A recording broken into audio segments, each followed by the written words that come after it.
15 minutes to go. Here's a live look at where the odds are right now. You can see up here, there is it's kind of tough to see, but top of the screen there's a countdown, 14 minutes and change to go.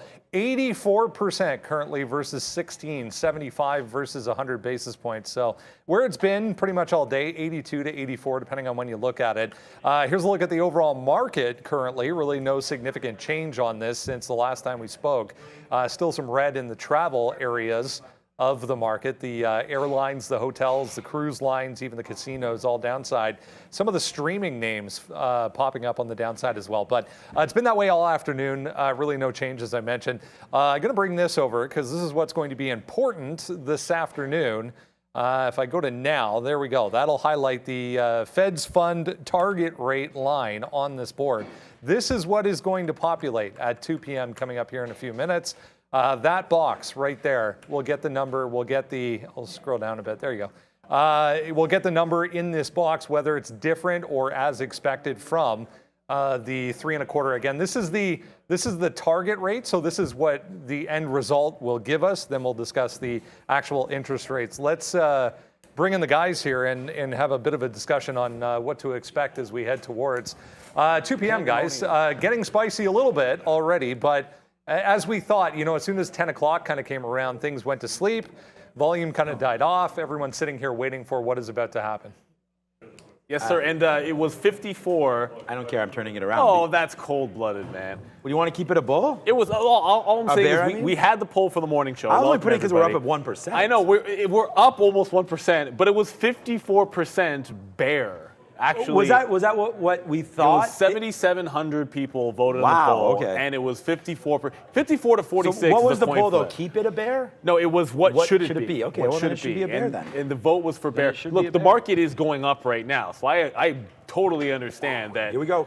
It should be a bull based on. Usually, it's supposed to reflect market sentiment. Let's be real. That's what we do. Yeah. We do with it, but we'll respect the poll. Although I feel like 2 o'clock hits and we do that thing that we do, where a lot of times it just goes to the upside. I have Tesla up. I should probably just have like the NASDAQ up and show you guys. Yeah, this is a 60-minute chart, but like we've been running right to that 12,000 mark over and over again. This time a little bit more juice, but hey, it is right now momentum to the upside. This dip in Tesla, I should just take it because the usual plan is to be flat in the session, but to keep bouncing off that 310. So we'll see what happens there. Welcome. A lot of times what you end up getting when it comes to the Fed, and I'm not saying this is exactly what is going to happen, but I'm going to be looking at the Qs. Come on, Neil, you don't know exactly what's going to happen? No, of course I don't know exactly what's going to happen. But what I expect to happen is whatever the initial move is at 2 o'clock, we're going to get whipsawed, right? So usually that's going to be either a breakout that fades at a resistance. So maybe you get to like a 293, something really crazy to the upside, and then you snap right back in, and then you're looking for like that rubber band style trade. If it's to the downside, I always look to morning support. So if we broke down, I'd say, okay, like bounce off 288, and then we'll try to catch like a little bit of a bid there. So that's what we always expect to have happen. The trend that usually sets in, that comes as or after we get Powell on at 2:30 answering questions. That's generally speaking where you get that sustained move.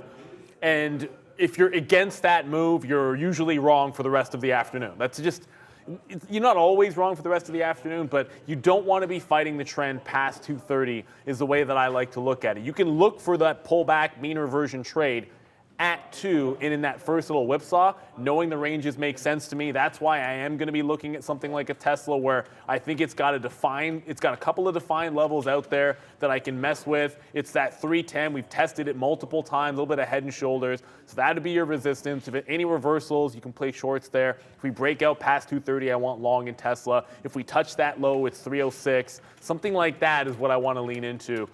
Whether it's Tesla, whether it's Nvidia, which I prefer to the long side Nvidia. This is breaking out, but if we see 135 again, that could be your dip buy. Or if it breaks that, I'd be looking to like 133.70. So I'd rather play an individual stock where I know the range of for that back and forth rubber band trade. Yeah, I want to make a call. I mean, I was turning it into a bull because honestly, I think it's going to be 75 points. I think it's going to rip. So that's what I think is going to happen here in this market. I don't even really want to look short, but that's the part of day trading is that you got to trade the action in front of you, and we're here to do that. So we only have now 10 minutes to go. I think, what did you say it was, 88, Brendan, when you started the show? 84. 84. Okay, so 84%, 75%. So I think that would be a big shock to the market if it came $1, 1 point. That will definitely affect the market, probably in a negative way. I think 75 is good, and I think the market rallies on that. I mean, why else? Let's just call it like it is. First of all, I'm still in this micron trade. Thanks, Tom Anthony, for noticing that one. I told you I'd still be in this one, and my target was 20s, and that's exactly where we came down to. So we did fill out Fahad some of these charts there on 20. So we just did, shorted micron right when we left you guys. That's a 10:50 a.m. fill right there. At 52, remember we debated that fill. Well, that's worked out pretty well. We made a little bit of money back there on micron today. But look, let's just call it what it is here. Apple's been super strong. Look what the market's done leading into FOMC, right? Like, there's smarter people out there trading, especially equity, let alone the NASDAQ right here into this. NASDAQ at day's high. Is it going to be a rug pull? Could be. And that's where I take the advice of Neil.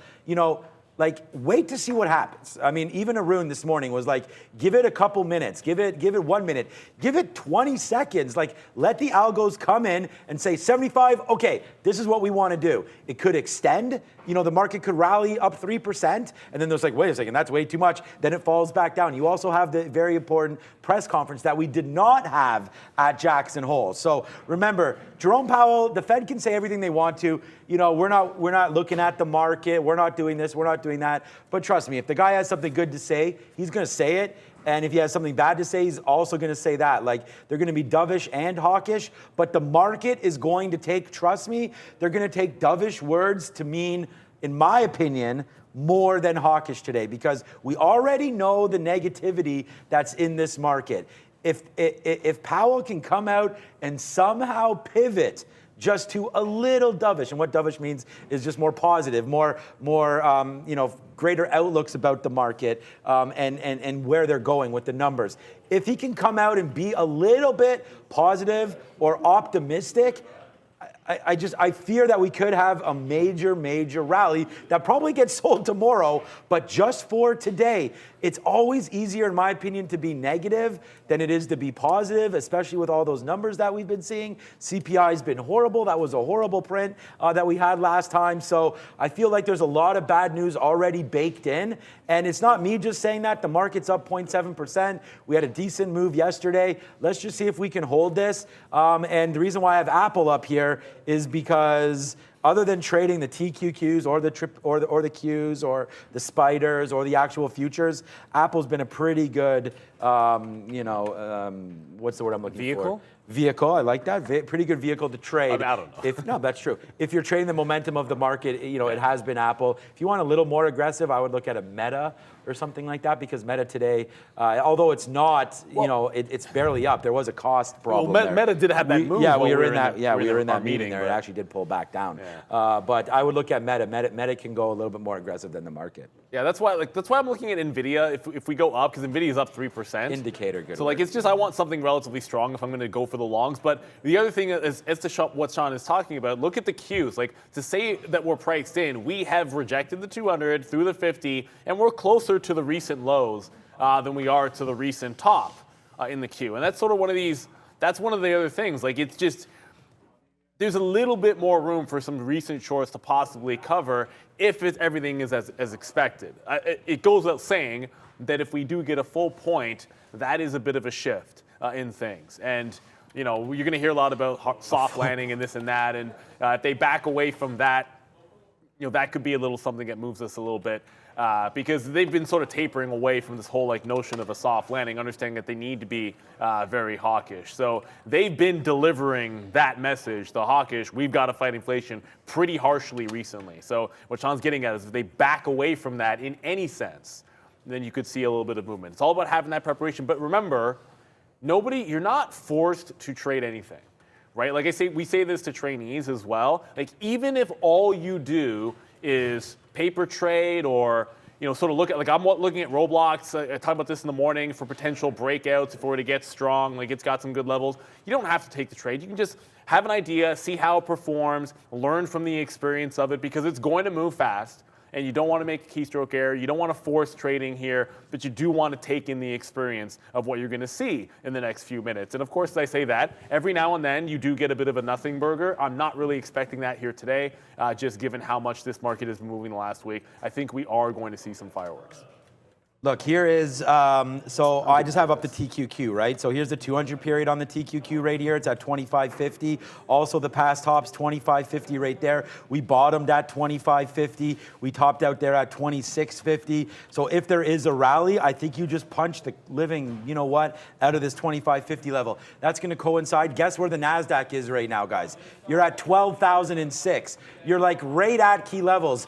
The S&P is at 3,900. Like, could it be like more set up than this right now? Like, here's the NASDAQ, 12,000 right here. We're at a very, very close tipping point. If it wasn't for Fed, you'd still be saying the same thing right now. Like, the market doesn't want to take out the top, or are we just hovering here? Like, it's 12,000. We've come and gone from that level a bunch of times. We went up to 13.2 or whatever on that rally, or 12.9, I believe it was. And then we came back down to 11.8 the other day. And then now right here, I mean, even today, 11.9, back up to 12,000. And the S&P's at 3,900. I mean, that's close enough to 4,000 for me. So, I mean, you're getting like, you're really near some, and look at the market right now, taking out day's high into the Fed. Like yesterday, I couldn't believe it. I was like, why are people buying things into the Fed? Don't we know what's coming? But if we do know what's coming and it's 75 basis points, maybe there is some dovish tone to what Powell's going to say. But remember, you don't get to hear anything that he says until 2:30. Yeah, half an hour. So that's where you take Neil's advice and all of our advice, I feel like, and only trade if you see something. So on that, I'm going to wait for TQQ to break that 25.50, and when it does, I want to go long, see if it holds that level, and then we'll go from there. Right now, though, only 2.5 minutes. Yeah, 2.5 minutes to go. Brendan will have the number. We're expecting as expected. So if you hear as expected, that means 75. If it's a full, you'll probably just hear a bunch of yelling. Full point. Thing is, I don't want to get in and out so fast. Like, you could get wicked out. How many times have we seen, like... That's my whole thing. I don't want to get wicked out of something. So I always feel like even if the initial move is to the upside, there generally is a pullback. If the initial move is down, there usually is a reversion back to that entry point, and then you can try to get in on that second move. I always feel a bit better about doing it that way. So that's what I'll be looking for in a couple of minutes. I don't know if you have anything to add there, Brendo.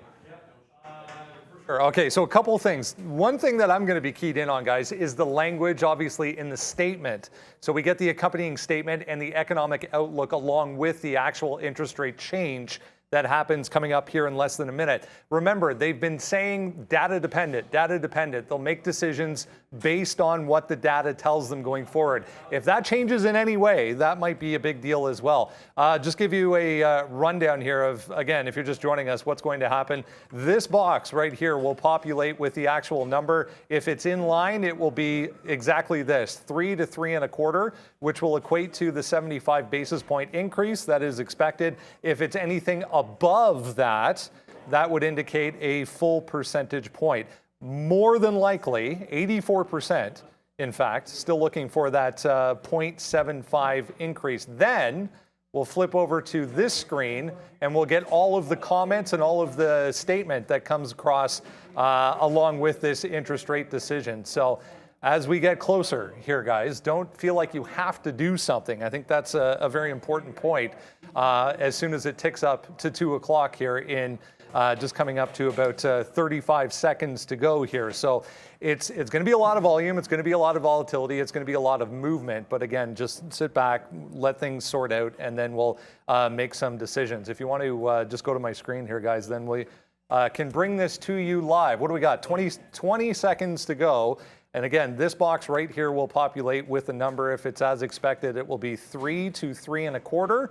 And then we'll flip over and have a look at some of the comments that came through on the statement for the FOMC. Here we go. Waiting for 75 basis point hike. It hasn't come through. There it is. 3 1/4 as expected, guys. 3 to 3 1/4 as expected. Here's all the comments. I'll sort through these and pass it over to the guys. So I just missed an Apple long there. I was at 156.15. It went to 156.18. Are you kidding me? We just missed that Apple long down there. We're going to get it right now. Now we're long Apple. So now we're long Apple. And I can even see the quotes right now. They're still dancing. A little bit sparse quotes right here as we're going. But we're long Apple, 156.15. No idea what's happening, but here goes the market right now. Quotes are a little jumpy here. The market's heading southbound, guys.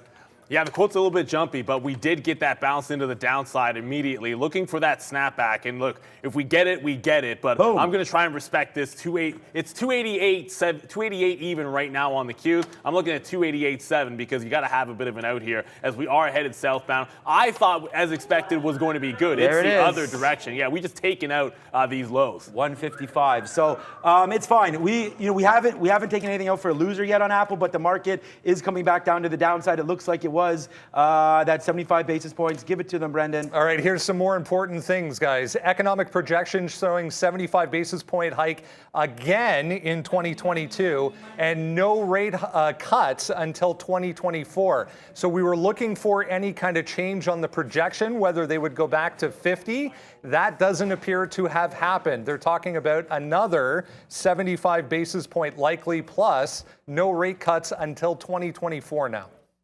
So I got out of Tesla short right before this all happened. And look, here's the reality. Like the strategy usually for me is to get flat. Right, like I usually want to be flat, but we have this bottom that just got respected a little bit in Tesla, this 306, and we're already starting to try to bounce off it. So when in doubt, zoom out in a moment like this. Tesla bouncing off 306. If you're looking for shorts, if you're looking for something that's holding up at least a little bit better, I mean, this is Nvidia here. It did just get to VWAP and is trying to check up a little bit, but that bounce, that like secondary push that we're expecting, did try to come in. So one of the things you can look for is if we bounce, move was down, quick fades off of recent highs on a weak name, or try to catch the bounce on a relatively strong name. So I'm kind of looking for that bounce play into a weak name. That's the way I want to kind of approach things. So you look at something which has been not holding up very well, like a Lucid, and then any pop, I want to just try to grab a short into like a 16, something like an Intel, which has been relatively weak. We're at that 29 level. That can be a little bit of an entry point. So you maybe like even, forget about it. You're not even going to get it on Intel. Lucid may be more realistic. All right, so okay, so you saw it. Stock's falling down a little bit here. The market was up about 0.8. Now you're down to 0.5. So yeah, the market does not I thought it might be the other way around there, where the number came out as expected, and we start to go. So for me, when I'm looking at, I only traded Apple long. We haven't taken any hits on this trade yet, but we are holding this against us. We're long at 156.15. We talked about that, but I still think it has a chance to go back up to the upside. I'm going to try one more here at 155.50, so we should be able to get that fill in a second. Look at the market right now. This is what I mean when you're looking at quotes. Like it could be like, where are we right now? Bitcoin's starting to move down by the looks of it right there. But Apple right now trying to hold out. Some of these names we could check out on Meta quickly here, back down to 144, and that's trying to fall down as well. Very, very busy times right now in this market, man. It might be rest in peace bulls, I'm seeing people say there, but I don't know why. I mean, I know what Brendan was saying there,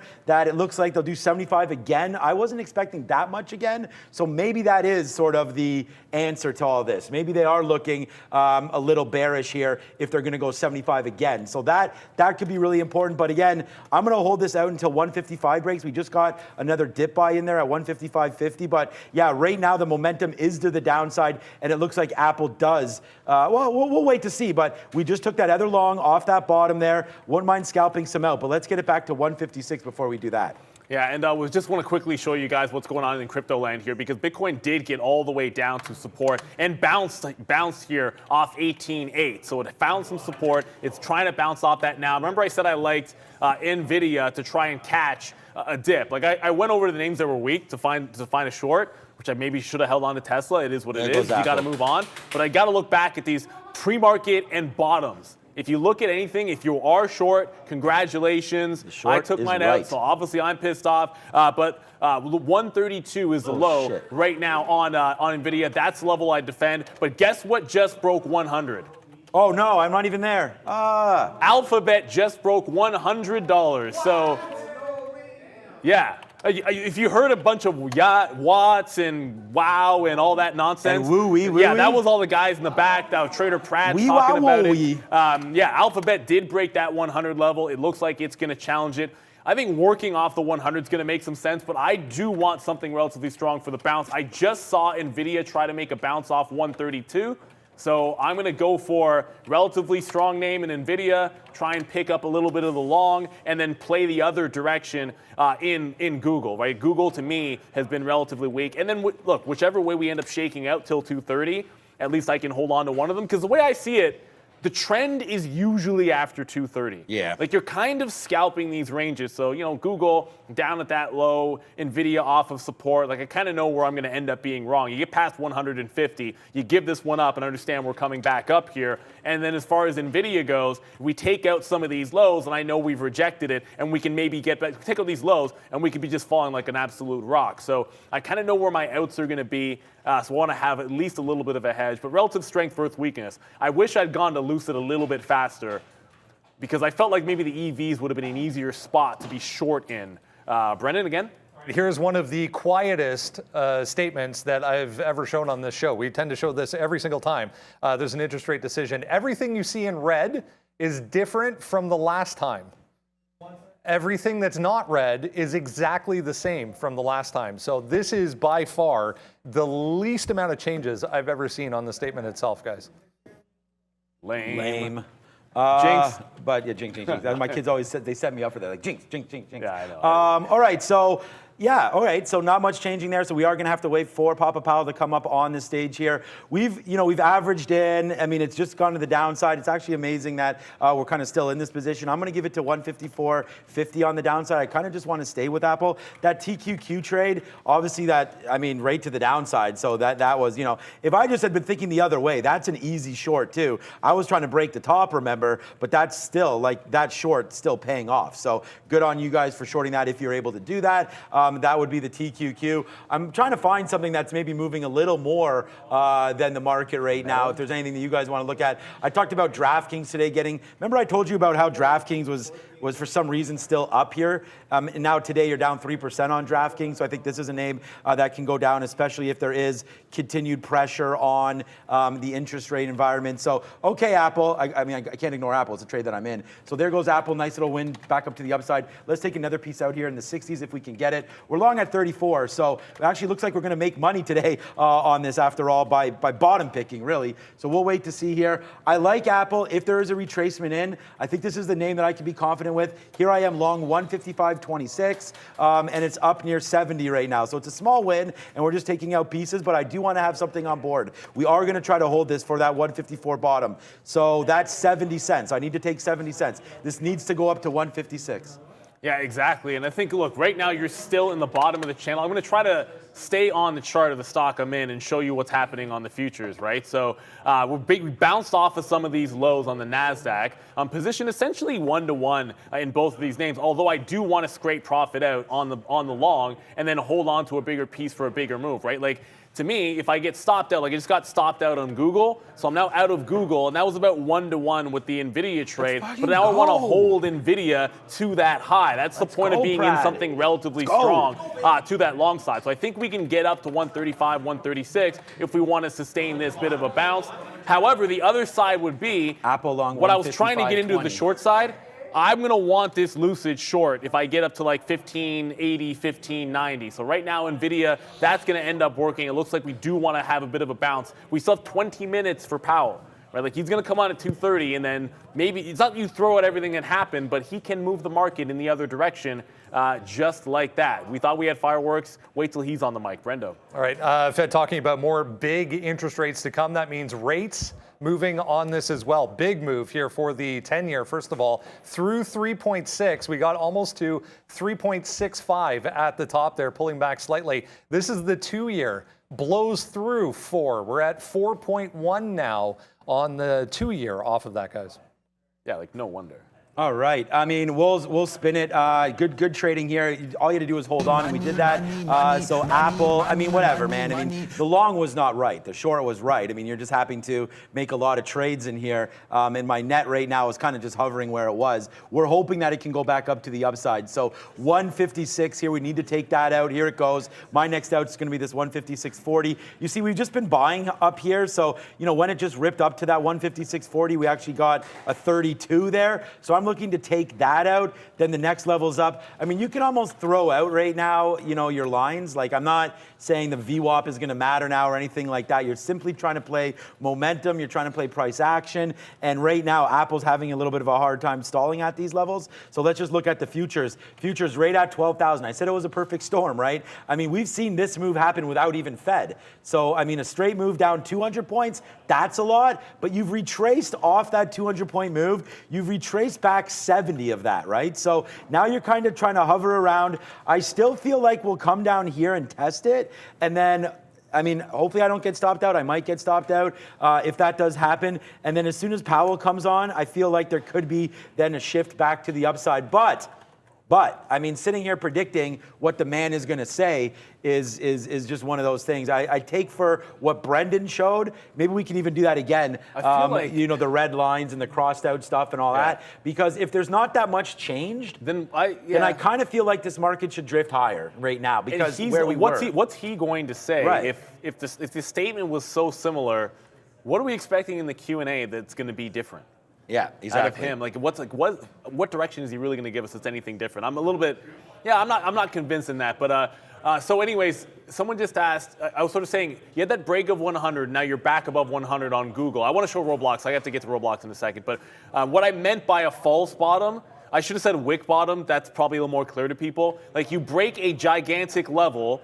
You hold down there for essentially no time, and then you reclaim the level, and then retake the support. So essentially, you run a bunch of stops on a stock, so a bunch of people get stopped out, and then you hold above that price, and it turns into support again, and then you rally from there. When you're shorting, it's called a wick top. This would be like a wick bottom. So when I said false bottom, wick bottom would have been a little bit more accurate at 100. Roblox, which I acknowledge, I like the 37.50 break on Roblox all day long. Obviously, that's not what we got here today. So, you know, it would take a heck of a lot for the market to get us back up there, given the reaction was to that downside. Nvidia is coming back in, but it's held those lows, so I'm looking for that to continue to go. But if we get back upside here, then I look for some of these levels to be resistance, at least until 230, right? Like, if the market rallies into breaking resistance at 230 or after 230 when Powell's on, I don't want to be shorting into it when Powell's speaking. But before then, fair enough. Like, it's all fair game up until he takes the mic, as far as I'm concerned. Just trying to find something that might be moving here a little bit more. So Tesla obviously is a big name here, but you could see, like, how do you trade this, right? How do you trade this? I mean, it's up, it's down, it's sideways, it's backwards, it's not doing anything. We've wicked down to 306. We also wicked up to 308.50, and now you're literally in the middle of this trade. So I feel like we need to wait 17 minutes, and I know that kind of sucks, and that's fine. I mean, we'll be here for that and making moves. I mean, the market's moving right now. Look how fast this is going, right? Normally, we'll sit here and be like, okay, Tesla, do something, right? But right now it's rocking. I guess I should have held on to that Micron trade, eh? That Micron trade right here. Short 52, it touched 50, right back to where we were at the open again for Micron. So if you want to look at a name, I mean, we got out right. I mean, what can I do? We got out right before the number came out. Couldn't predict that. We purposely held it out as much as we could. We got out with 5 minutes to go, and then this happened, right, all the way to the downside. So I would look to something like a Micron that we know has been strong today. If it does fall back into this, like, 50 area, then that's probably worth picking something up. Obviously, looking back at an AMD and all that kind of stuff might be helped as well. AMD was at the day high, right at our key level of 78 again, right? You got to 77.20. Now you're falling right back into that teeth where you were this morning. So you're kind of giving back everything. You're now down 1% on the NASDAQ and looking to make new lows right now. So, that new low was made obviously on the number, and that's 111,800 right now. So 11,800 on the NASDAQ, trying to hold. It's that wick bottom that concerns me. If we take that out, I mean, that's the panic, right? People panicking, getting flushed out there once it breaks, and now it's coming right back in. So I think we got to hold this area, and I just got more Apple shares against that level. So let's see if we can hold it. There's my average in for Apple. You know, we're long at 155.05. If it drops below and we get taken out at that bottom of this break, then that's where we get taken out. Not much I can do about that. Yeah, that's what I'm looking at for Nvidia. And at least the thing about a long in something like Nvidia is as you're breaking those lows, I'm looking at the ES because you were looking at the NASDAQ, Sean. As we're breaking some of those lows, like just give me something that's actually holding them. But I do have to at least, I'm not compelled to, but that SOBR sober, that just halted upside and is running again. So if you're looking for small caps, they are still trading. We're not trying to ignore them. We might be more involved in some of the big cat names, but I understand there are other things happening in there. That sober is making a strong move. There was a bit of a stack bid. I just missed my reload on Nvidia by about 10 to 15 cents there, it looks like. Let me go to my 3-minute here. Yeah, like I was right on the bid to buy the dip and wasn't able to get it, but we are still in a downward trend. And I do have to look for something to that sell side. Sometimes I like leaning on Intel. Intel 29 looks like it might have given me that chance. So you can forget about some of these highs. I think if you're playing the whipsaw action to short, I just want a level where I know I'm wrong. And I have an idea where that is, at least on Intel at that 29 level. I just hate the idea of picking a short in the same space as the name I like to that long side. That's the only reason I'm not in Intel right now. Yeah. Oh, man.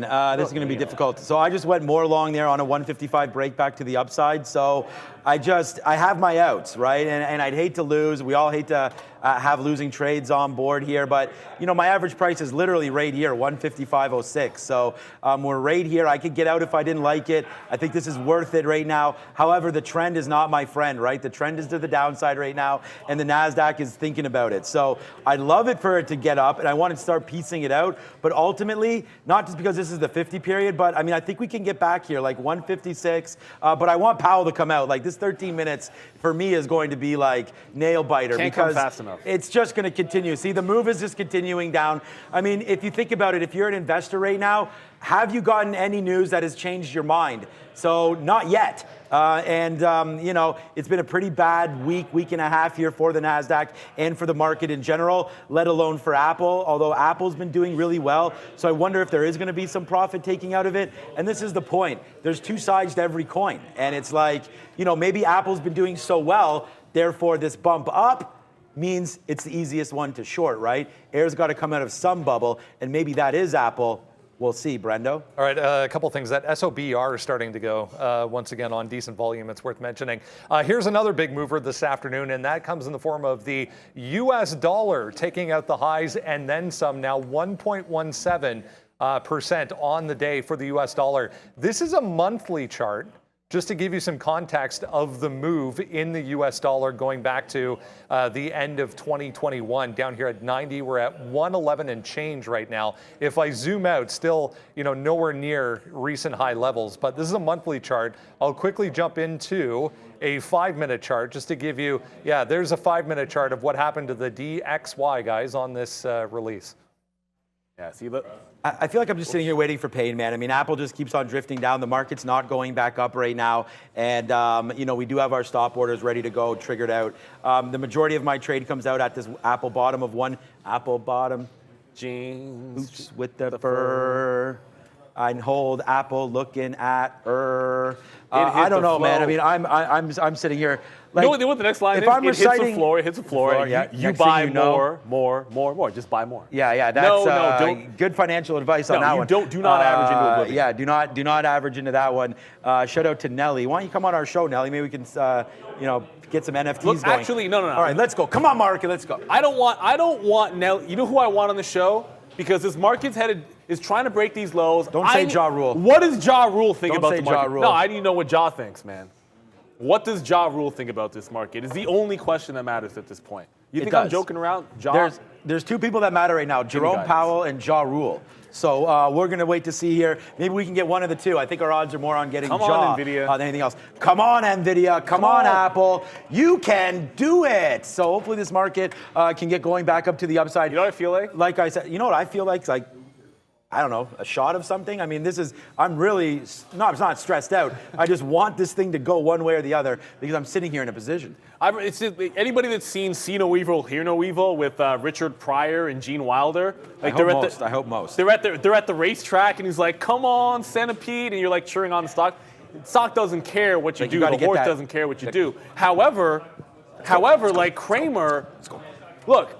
What I was looking for in Google when I said the wick bottom, that's what I see when I look at Nvidia on the 3-minute. I got a wick bottom at 132.5 at the original entry, and then I'm holding a higher low. Now maybe the same thing's happening in Google, but that's what I see. Like it's that first whipsaw action, find a name that's relatively strong, still up 1% on the day, and then play this for the long. But we haven't really moved, right? It's like I wasn't taking it out till it went originally $1.50. I'm not even on the offer till it goes at least $1 after the reload. Like, it's got to move, man. This is not a move yet. A move is back to 135, 136. That's what's going to happen. And I'm just talking about Nvidia. The future is it would be another 50 points from here on the NASDAQ before I think we've actually gone somewhere. And yes, it is a classic movie. Yeah, of course. Richard Pryor is the funniest comedian. Look, if you think Chappelle's funny, Richard cocaine was a great drug, but cocaine's a hell of a drug. Yeah, cocaine's a hell of a drug. So Richard Pryor, a hell of a comedian as well. Can we say that? No, whatever, man. I mean, different times for different people, that's for sure. Okay, so I took out 10% of Apple. Like, I didn't want to do that, but it went to here to 15s. You know, we were only in the money an amazing 10 cents there.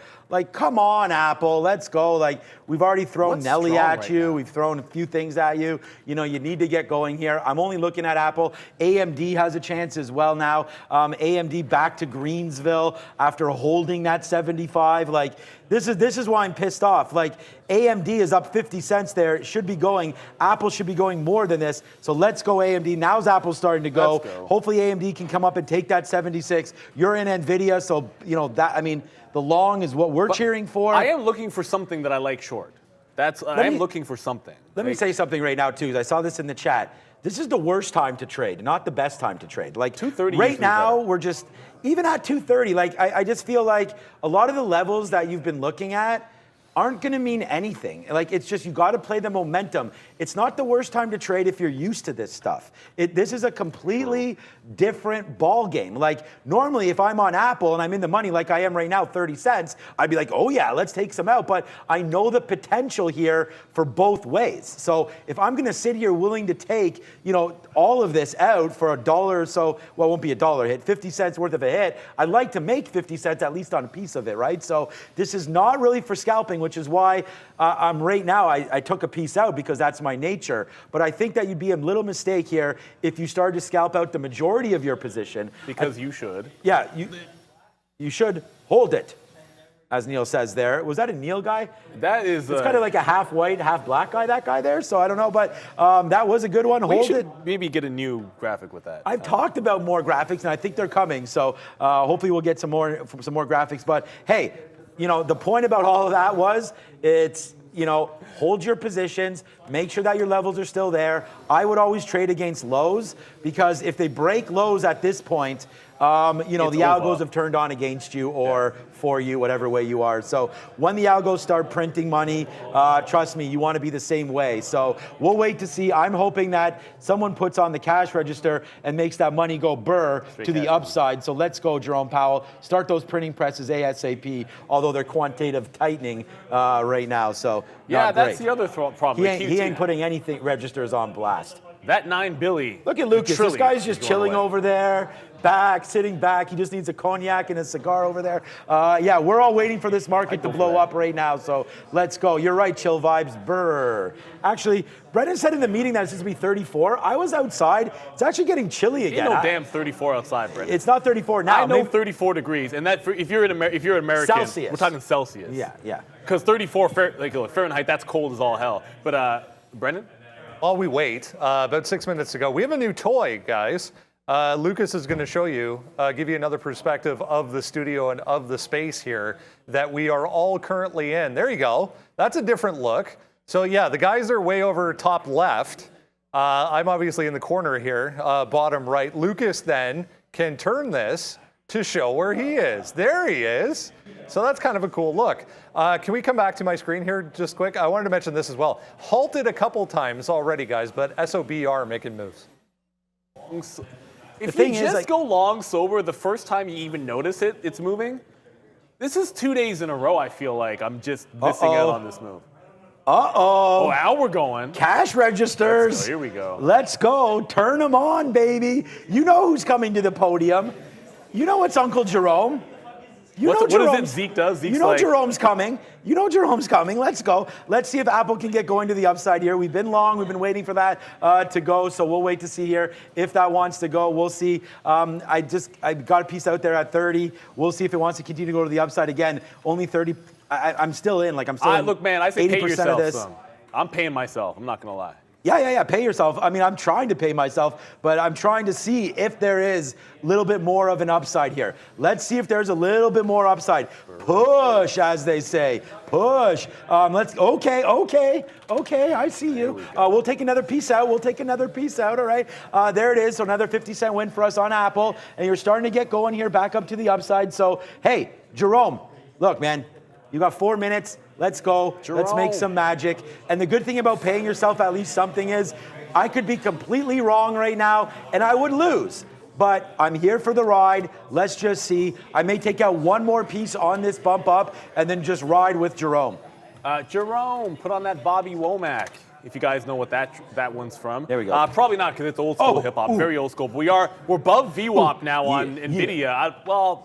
I'm looking across the board. Not everything has recovered that much, but we're back above this 134. I think we can get back to some of these highs, but like I said, until we actually get him on the podium and answer questions, I feel like there's always a chance you break those highs. We've seen this before. We retrace to the bottom of the range and not just get back to the high, but break the high of the day. We've seen it. I know it can happen, so we want to make sure we have something on board for that. I want to get another name which was relatively strong earlier and it's disappointing me. So Walmart, I love this level. I don't like the bounce that it's making because it's not a heck of a lot of one. Tesla, which is another name that I think, this can be a big time mover. It's nowhere near that 310, but 310, as far as breakout trades go on Powell's talking, you can do worse than that. I think until it breaks it, he's going to talk in 3 minutes. So I probably would not short in front of 310, just given the fact that we only have about 2 or 3 minutes till he hits the podium. I don't want to be standing in front of a freight train. Holding something in the money is very different from entering into a trade and getting run over when 230 does hit here. But Tesla getting very close to a good 310 level. Roblox is another one that we're looking at. Still on the New York last I checked. But it's nowhere near those highs. So Roblox, relatively weak. I might have to throw that long out the window. I did like that breaking out today, but it doesn't look like it wants to do it well, I should say yet. I'll say yet. All right, we still have 70% of the trade. I mean, it just went up into the 60s there.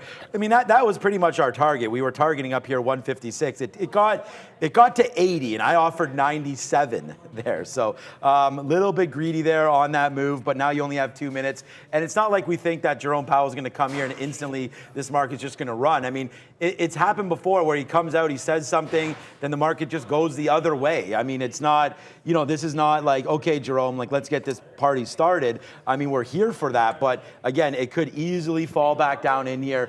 And I think it's like a prepared speech, so I'd be surprised if some of that hasn't leaked. I mean, Brennan obviously hasn't come with anything yet, so I guess there's nothing, but it's about the Q&A, right? So he'll speak for probably 3 or 4 minutes, do blah, blah, blah, and then hopefully he'll drop something that is either bullish or bearish at this point. I mean, I'm cheering for everybody, whether or not you're long or short. Let's just get some market movement here, and I think we've got that with Apple. I said that Meta would be a little aggressive there as we go. So there's the Meta chart, and that's exactly what happened. Meta dropped $4 straight to the downside on that move. So Meta $4 down. Apple only dropped about $1.50. Well, I was going to say another name that's relatively weak here, and apologies if you see me blinking. I have an eyelash in my eye, and it's really bothering me.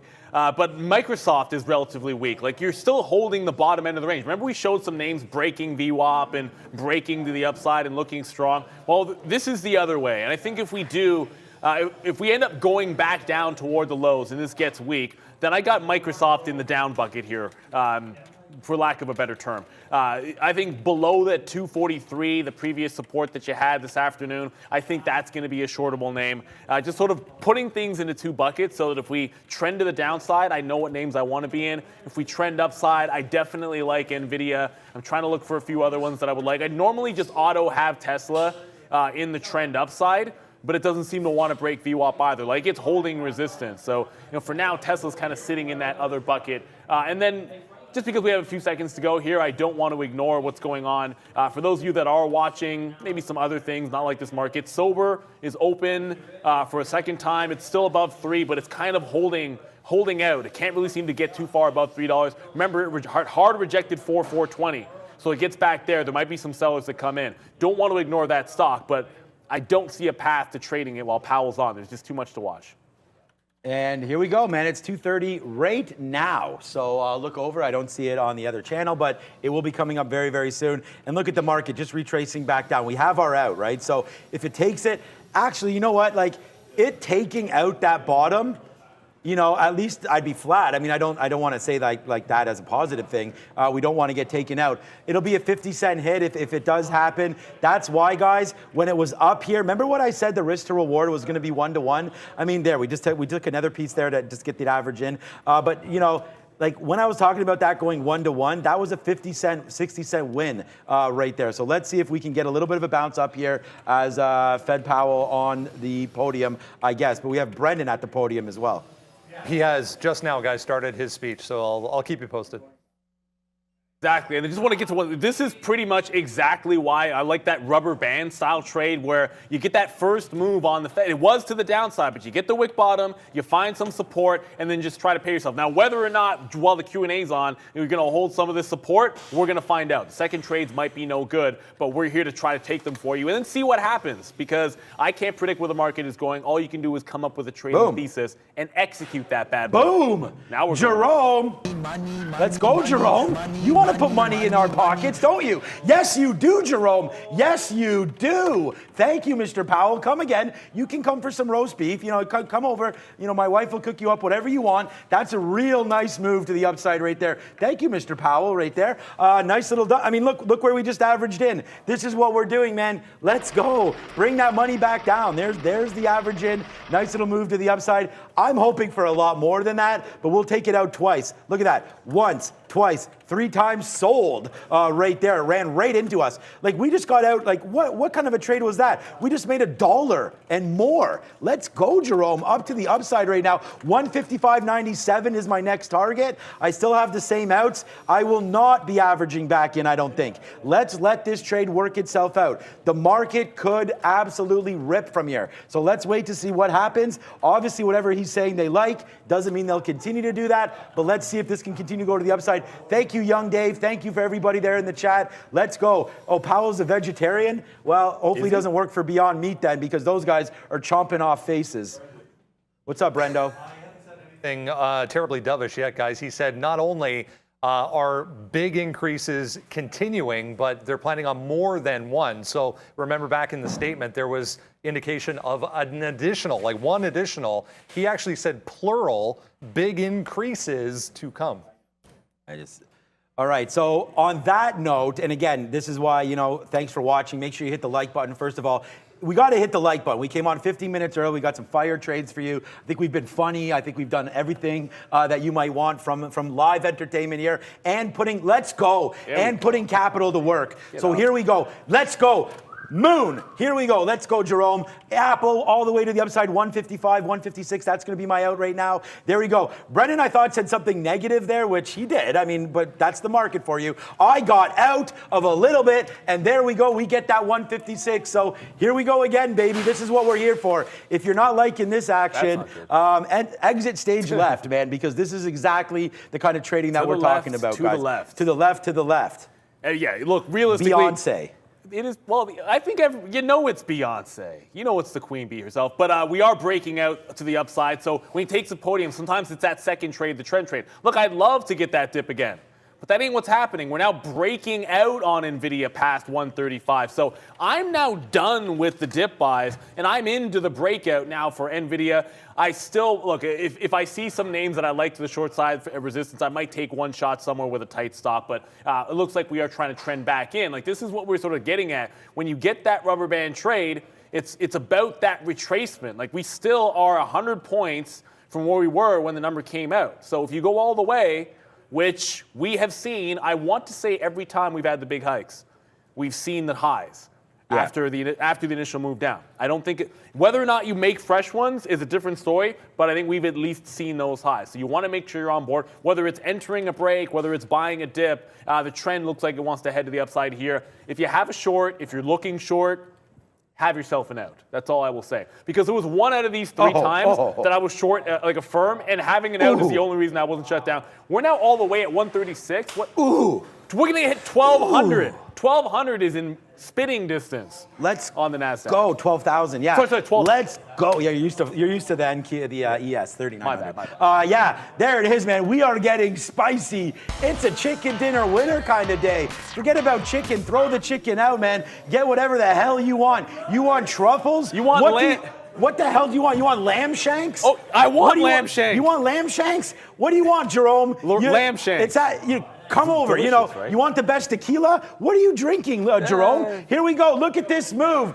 This is what pays. This is why you're here, baby. Look at this move to the upside. Look, no crystal ball, right? This is not a crystal ball. I said before this happened, we probably, as soon as Jerome came through, we may not get this move to the upside. There it is. Pay yourself, though, man. Pay yourself. Well, we are at the highs. That's what I'm saying. Apple's not at the highs, but the NASDAQ's not at the highs. Oh, okay. So you know what? Oh, Nvidia. Nvidia's at, okay, let me look at AMD too then, because maybe it's just the chips, the chip names, right, that are actually, and AMD got back to the high as well, so they're a little bit stronger. I guess that's going to be the case. I don't know where Micron's going to be, but they're a little higher. I'm not being random about the lamb shank thing, by the way. It's because right before we came back on, I'm not making this up, my wife sent a message saying, yeah, those lamb shanks, we're going to do them on Friday. I was like, what? I've been looking forward to that all day long. I'm like, we're having lamb shanks for dinner. That's funny, because I mentioned lamb shanks, and then you're like, yeah, lamb shanks. She rug pulled me on the lamb shanks tonight. So, but the market's going up, so why not?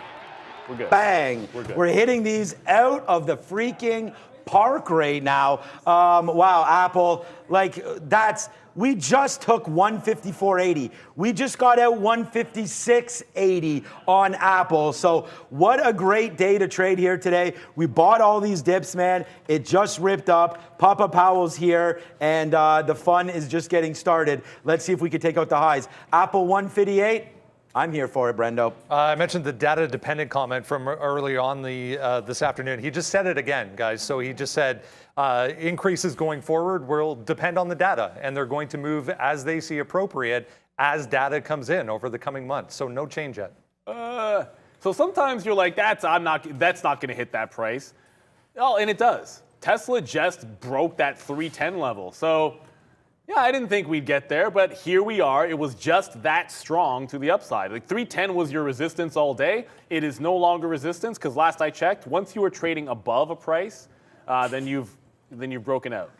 What? It's true, isn't it? Oh no, I'm laughing because Fahad. I'm not laughing. What did Fahad say? No, nothing. It's just like I'm just over here acting like an idiot just for Fahad? the show, and we're just laughing back and forth at that. So most of this facade is of course for the show because we're just happy to make the money, man. I mean, now it's coming back up to the upside here, and look, celebrations abound. I do know that probably some of you guys are short out there, and It's not about it's just this has been a good move. And look, if you're still short from the release of the Fed, you're still in the money. Yeah, you haven't lost. You've made money. Yeah. So I mean, I think, and that's you know what? I'm gonna take another piece out at 57. I mean, what the hell? 157. Let's just double dip again, and this gives me another opportunity to contractually spin the money right there. So great opportunities to trade, man. Normally the Fed's not like that, but I feel like. It wasn't that. It was only really one move, I feel like. There was this one move down here, right, which started it all. And then, I should take that back because we did retrace there for some reason at about 208. We came right back down to the bottom, and then it's just been sort of upside. But what I meant by there's been no retracement to the downside again, it's like ever since Powell took the stage there. So I only have 10% left of my position, just so everybody knows about that. So we only have 154 right there on that downside. It didn't come back yet. So watch out for that play here on Apple as, yeah, right now there's so much data coming through that even the level 2 seems to be stuck here a little bit. But just give it a second, it will refresh itself. Just to show you, I had the 310, and my chart on Tesla is kind of, it's jacked up because of this one wick. Tesla did not hit 289. There's a dark pool wick out there, but it broke 310. I was scalping it out, and then I got trailed out at 309.50. But by the time I got the message, I was watching it print at 309. I'm like, I'm out. My stop triggered. It's like, okay. Then I got the feel that I was out, or the message.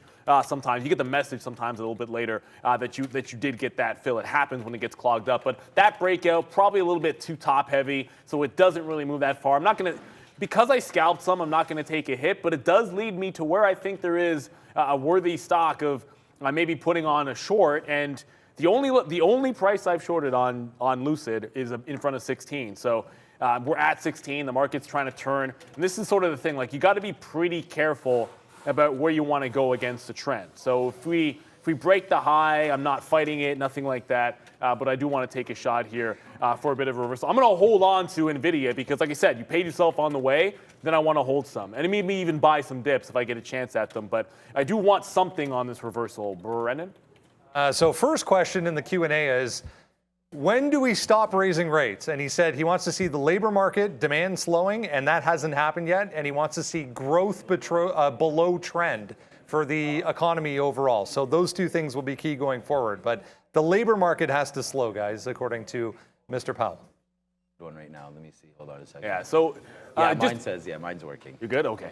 I just wanted to come back, and I'm gonna every now and then I'm going to drop over and just show you guys something. Even if I'm not trading something crypto related, there was the bounce back in Bitcoin got to the lower high. So I was showing you. And obviously I'm showing you Nvidia, and I looked at AMD, and they got back all the way to the highs. But a lot of things checked up lower, so that's what happened in Bitcoin, and now it's retracing. So I'm not calling it a head and shoulders, but relative weakness, for lack of a better term, in the bounce that we just saw in crypto, the overall market. This is an idea of the path that we travel when you look at a 60-minute chart in the ES, right to that 3,900 level, and then pulling back. So we're not actually breaking out on a lot of other things. Yes, you can find pockets of strength. If you got the bottoms, congratulations. But I do want something that might work its way back to the downside. I picked on Lucid because that was near a price, at or near a price where we had success, and I know where I'd be wrong. Yeah, Neil said if you got the bottom, congratulations. So yeah, I got the bottom, but it doesn't mean that I held, right? And I think that although we talk a little bit about scalping, I'm thinking about Apple breaking 157. I want to go long 157 on a break. So again, this is not going to be, you have to take, like I said, I'm not talking about taking things with a grain of salt and everything like that. There it is. So now we go. We bust through 157, and there goes Apple all the way back up to the upside. 157 takes it out. We just punched long, but what I was getting at here is I couldn't even speak before that even happened, was that these are different share sizes right now, right? So as you're trying to take out, let's go Apple, as you're starting to take out some of these highs, we will just start to get some out here on the high side for Apple right now as it takes out that 157, but it could easily just fail back out. So, be very careful. That 157 was these wicked highs right there. So we did take a punch when it went through. The highest it only went was 20. I just feel like we can get back up here. I don't think much has changed. So I'm looking for a higher high here on Apple. Let's go if it can get back up to the upside. There we go. Yes, sir. Let's go, man. I am listening to what Brendan's saying. It doesn't seem like much has changed here. So let's just keep on going. If we can, yes, sir. Holy shit. Boom right now as Apple goes back up to the upside right now. Stick with your guns, man. We just went long right here, 154. This is $3 in the money now as Apple blowing up to the upside. Let's go, man. Are you not entertained? Yeah, we're getting some major moves. We're now back above 12,000. So break 12,000, back to the 310 Tesla. That's already jamming to the upside. Nvidia is now at, if I can believe my quote, 138 Nvidia is at. So at least I know where I'm wrong on Lucid. It's like 3 cents away. It's all longs at this point. Just hang on to your longs and let it run, guys. We're going absolutely nonsense here. We're going nuclear. And if we get to 140 on Nvidia, I mean, it was 132 at the bottom of Nvidia. It's going to run $8 if we get to 140, and it seems inevitable at this point. This is insane. Insane movement to the upside. I tend to think, I'm not saying there's going to be a cap on these tops, but make sure you pay yourself, guys. Every single time we have had a big rate hike, this is exactly what has happened. Whether we've broken the top, I think one time we didn't. 140s. I'm taking 140. I have to. I'm taking 140. Wow. This is stupid. I'm sitting over here, Brad's like, what? I'm just like, this is why we're here, baby. This is why we're here. You're here for these days, man. Like, you have to sit there, trade. And it's hard. If you're inexperienced, I already said this is like the worst time to trade. You have to trade with momentum. And I mean, honestly, that momentum through 157 for me was pretty, I mean, you came back, you tested the 50 period, then it just blew back to the upside. We had a couple wick tops that we took every single time. But yeah, we're having a hell of a lot of fun on the show right now. And again, now, even if this thing's at 158, unbelievable move to the upside right there. But what a great move, man. Everything is now rocking. Please do check your portfolios right now. Everything is just blowing up right now. ARK, Kathy Woods, loving life most likely. Nvidia up 6%, Palantir up 6%, PayPal up 4%, Beyond Meat ripping faces off literally. AMD up to $78 now, up 4%. Shopify up 4%. UiPath up. TDoc. Look at what the hell is happening right now in this market. Man, we are blowing up. Yo, Liz, you want the trade of the day? How about Apple? This is just absolutely blowing up here. You pick the right names, and there it goes, man. 159 we almost hit there on Apple. Man, I don't know. I know we're paying ourselves, Neil, but like every time I do it, it's like, it just keeps on ramping to the upside. But without that crystal ball. I saw 140 up there on Nvidia. Our quotes are a little bit jacked, right? So I hit offer enter, and it was actually trading back down to 139, but it doesn't matter. This is a ridiculous move to the upside. It's way bigger than even I would have expected. I did enter into Tesla, so I'm going to hold Tesla because it's still a little bit of ways away from a level that I thought we could get to today, and that's going to be, if you split adjust, 945. Old 945 is 315, so I think that can get to 315, and I want to hang on to that. But basically, you had to hold on to your longs. You had to find something that you liked long. And remember, I had a short in the bottom in Google, and I said I'm long Nvidia, short Google, Alphabet, I should say, and whichever one breaks, that's the one you work with. And it broke up. So you work with Nvidia, reload the longs, take the breaks, and then continue to run. Whereas Alphabet, and oddly enough, Alphabet turned into that wick bottom. So I was short the bottom. It was a wick bottom there too. I just thought Nvidia was stronger. And yeah, relatively speaking, it was stronger. But you could have had that as well, like that wick bottom, false break at 100. You could have just gone long and stuck with trading one name. I chose to go with, I like one name long. I like one name if it's a short day. It's a long day. Yeah, I mean, I think we both did exactly the same thing there. I mean, I only traded Apple through this whole thing. So I guess I can cancel my stop order for 154.50 right now on Apple. But look, I'm still in a little bit of this position. Honestly, I have 10% left. I am holding out for that. Man, I understand. I tried to turn. No. But so we did a poll. No. And I respected the poll. It was a poll. That was. But you guys know that as soon as we came back on, I tried to turn our friend over there. The market may fall now, right? So I mean, that's what I'm trying to get at. Even if it falls here, it's still a nice move. Yeah, I get it. I'm going to take a piece out here just in case we do fall down. But yeah, it's been such a nice day here today. Enjoy it, man. Spend it with family when you get home. No matter how you did, have a couple drinks or whatever you want to do. This has been a pretty wild ride there, and I want to thank everybody for joining us at Trader TV Live. We do this every single day. Every day. Whether or not the market's sleeping, whether or not the market's wild like this, we're here for you. We love what we do, and we are glad that you're here, and I'm also glad to have Brendan dropping knowledge. Exactly. Great move back to the upside, guys, but there's been very little in the way of positivity coming from Fed Chair Powell. When asked if he envisions a time as to when they can pause on the interest rate hikes, he essentially said, no, we're not there yet. And then he said, rates still have a ways to go, were his exact quote. So it's not exactly dovish, the comments coming from him. Come on, Jerome. Come on, Jerome. I mean, Stop trying to quit playing games with my heart, pride. Oh, man. So Backstreet, you know what? No, I'm not even going to. No, I'm not. Pride. Funny guy. And that's a thing, man. I mean, was that Backstreet Boys or NSYNC? I don't know what the hell that was. You know what? Actually, I don't know. But I was going to ask you, is it Backstreet Boys, NSYNC, or like New Kids on the Block? That's how old I am.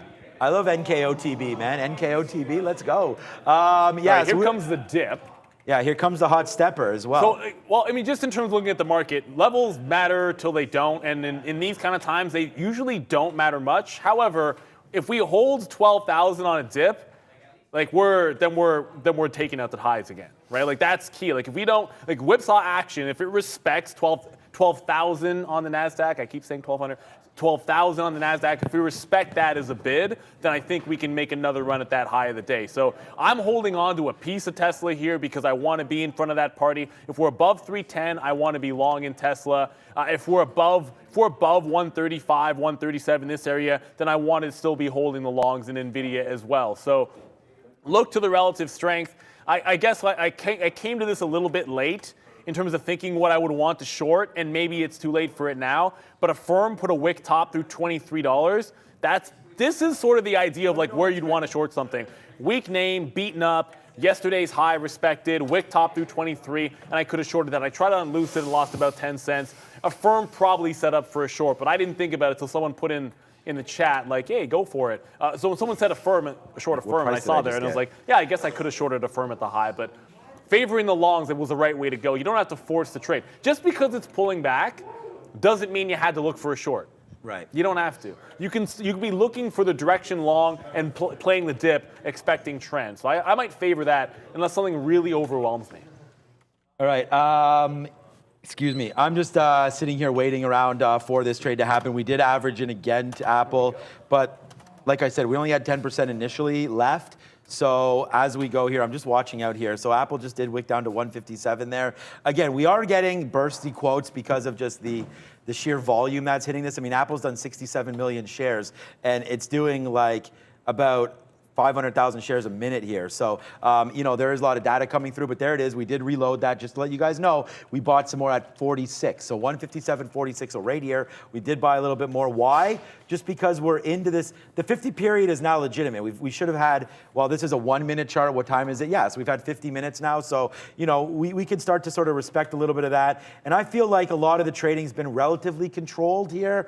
It hasn't been super wild. The moves up have been there. The moves down. Like it hasn't been choppy. The quotes have been, but it hasn't been choppy as far as the moves. I feel like if you're sitting at the right spots, you're going to get the fill right. Our execution has been up.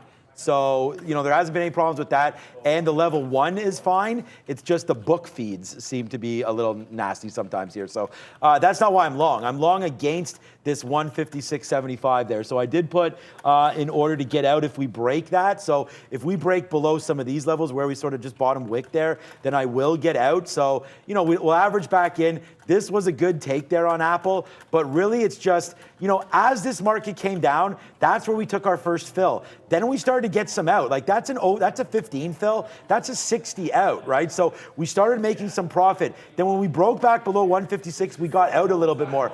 Then the averaging started, right? Then we got out a little bit, but then we punched it back in, averaged back in, took it back to the upside, and now we'll see if we can get a 158 offer. So I'm gonna put an offer right here at 158, which was the high before the chaos. So if we can get a 158, I'll take it right now on Apple. Yeah, and one of the things I tweeted this one out was sort of saying one of the reasons I wanted out on Nvidia was because on the way, I'd rather get out on the way up when the move is that insane, because I felt like if it rejected a level, you might be chasing it on the way down and sort of miss out. But we're actually heading back to the upside again, right? This is why I want to hold on to something. I'm holding Tesla because I think Tesla can see 315. And I felt that was a realistic level on an update this morning. So I never even thought 140 was realistic on Nvidia at any point today. It just sort of happened. But I still think we have room on Tesla. I think you can buy some dips in here if we get any moves back into the downside. Just a super strong day. I hope if you traded that sober, I hope you took your profit, because it did halt to the downside, just for those keeping track, back below $3. What goes up must come down. But the market, not so much. I mean, again, spin it. I mean, I just said we were buying those 157.38 or whatever we did, right? Now it's 50 cents in the money. So we'll take 50 cents. Like, not only did we give you our in there, like as it was happening, I also said where I'm getting out, 158. So right there, 70-cent winner for you in 2 minutes. Hopefully you had that. Hopefully some of the guys behind us same way. But there goes Apple, nicely done to the upside again.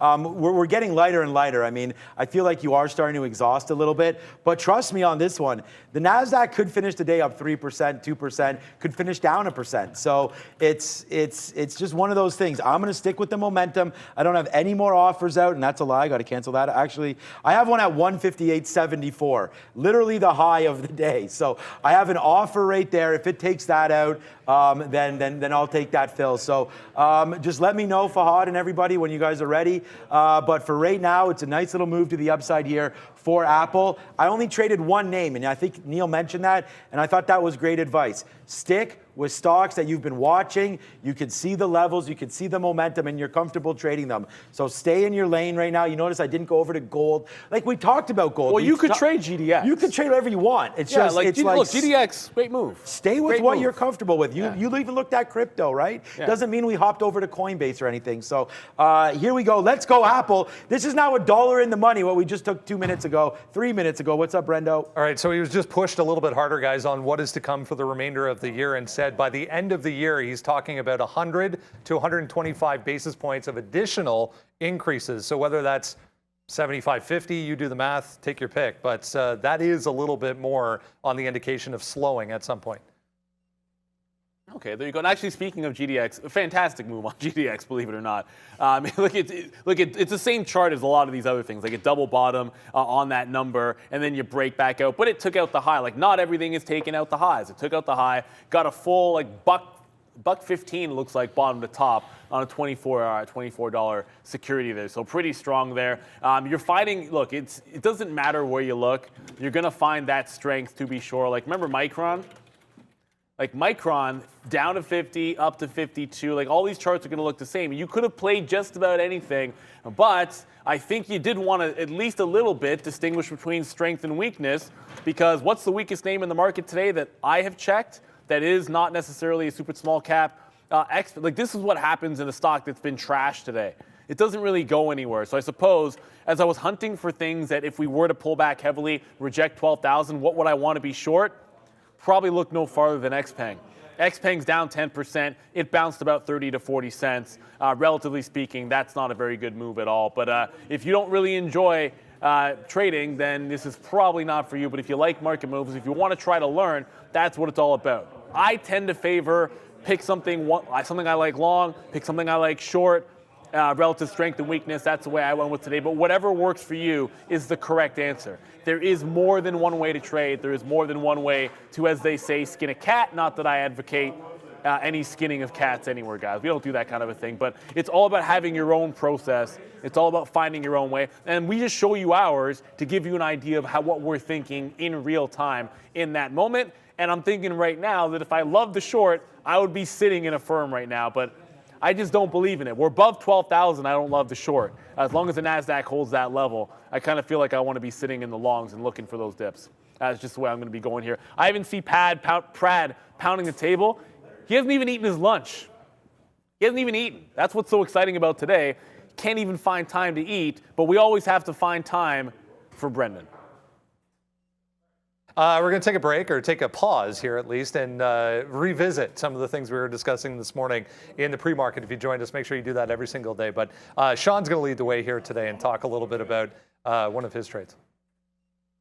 All right, as I put the mic pack back in my pocket here. Look, guys, welcome to the Trade of the Day. It's brought to you by Day Trade the World. So make sure that you hit that QR code at the bottom of your screen. So look, this was a pretty simple one for me here today. I'm going to make it, really quickly so we can get back to trading. Look, this is the FOMC. We all knew it was coming. We all knew it was going to be 75 basis points. 84%, 75.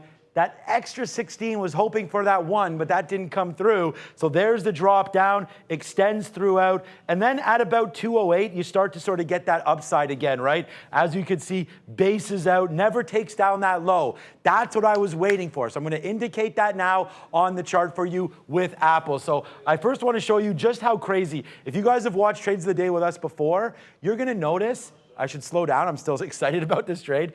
You're going to notice that look at how fast these quotes are going. Not just that, look at the spread, right? Sometimes the spreads can open up, and then here's the time in sales. So a lot of volume. Apple, 69 million shares today. And if you look down here, it's doing on average, and this is just rough math, that's 400,000. So I would say it's about 400,000, maybe a little lighter than that, per minute right now. So a lot of shares going through on Apple. Now let's just review the trade. So here we go. We let the move happen. Now, it's too bad because if you pull the chart back a little bit, which you can't do right now, which is fine, because see how it keeps moving, but that 56 was a level that I wanted to look at for support, but it comes right down. Almost immediately, it drops 2 straight dollars right down to the downside. So there's the take right there, and we're able to scalp a little bit out. We don't want to hold on to everything just in case we're wrong, and we are wrong. It drops back down below. We get out when it breaks through 156. Then we start it again. 155, we take a little bit. We take a little bit more down there at 154.80.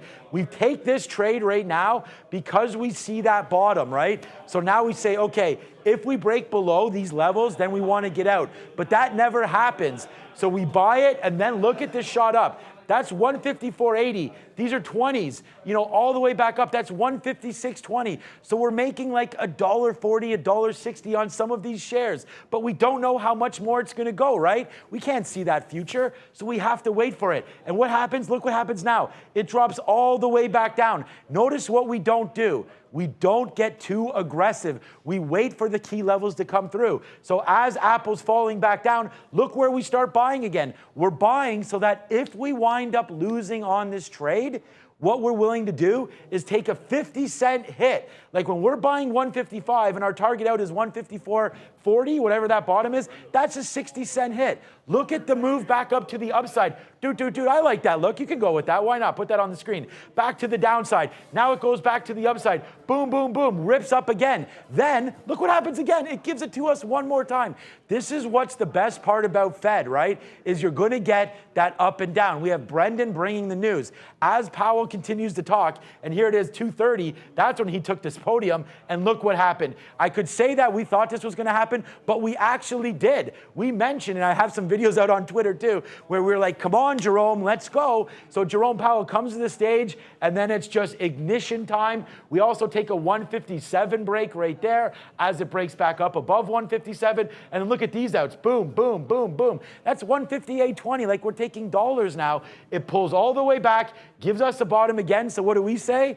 Give it to us again. 157.40, boom, out 158. I was actually getting greedy. I'm up there at the very top of the day. Hopefully we can get another fill, but hey, look, stick with the same names. Apple was absolute fire today, and it was your trade of the day.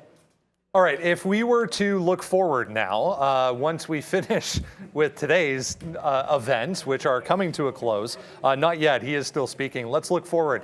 The next FOMC meeting now is not until the 1st and 2nd of November. So the next interest rate decision is going to be November 2nd. In between that, we get the next reading on interest rates, October 13th. So mark that day down. October 13th will be the next day we get CPI, guys.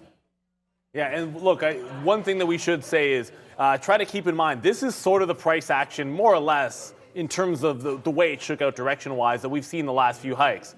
However, despite those rallies, we usually ended up doing the other thing after, right? Like it's still a downward trending market. This is including today's move. We are still in the bottom end of the channel here. Even if we start to break out for the next couple of days, we have a ways to go. And I'm looking at the cues here. I guess I could have pulled up the SPY or something else. We're just looking at the cues. We have a long way to go before we get back to the 50 or to some of those significant resistance levels. So we're talking about day trading here. So that's why we're very bullish, because you can see what's happening in the overall move. When you put a daily chart on, I'm not sitting here saying this is a bottom. I'll leave that to I'll leave that to the talking heads that like to try to pick on those kind of things. We were just looking for the bottom in the market today because that's the price action we were expecting when we usually have that announcement. So that's what it's more about. Like, take advantage of the moment. I'm not thinking we've hit any kind of a low here by any stretch of the imagination. But yeah, that's sort of that long-term kind of thesis. These cues have come back. Our quotes just froze here. Oh, no, we're back. No, we didn't. Refresh. Okay, I flipped to another stock because I'm in Tesla, right? So I'm like, oh, my quote froze? No, but Tesla right back here. I'm looking for potential dip buys. Above 12,000, I'm looking for VWAP. I'm looking for 9s or 10s. In Nvidia, which for me, this was the long I wanted on the number. You're still sky high in Nvidia. Like Tesla, a lot closer to that support than Nvidia is. Nvidia is still sky high. If it dips back, it could dip $2 or $3. It might give a great price on a dip if this would have pulled back. Like that secondary move, like the 35 break was like $5 before you could even like blink. So watch out for those chip names. Like I said, not everything participated. If you look at some of the Chinese ADRs, they kind of didn't really do as much. Xpeng was absolutely disgusting all day today. BABA was a little bit better, but BABA didn't get anywhere near the high. So if you're looking for things that were relatively weak, some of those Chinese ADRs that were in the tank today kind of remain down, like down 3% today. That's not a good look. So if we do get a reversal, the things that head down to the lows, from what I can tell, probably your Neos, your Xpengs, and your Babas of the world.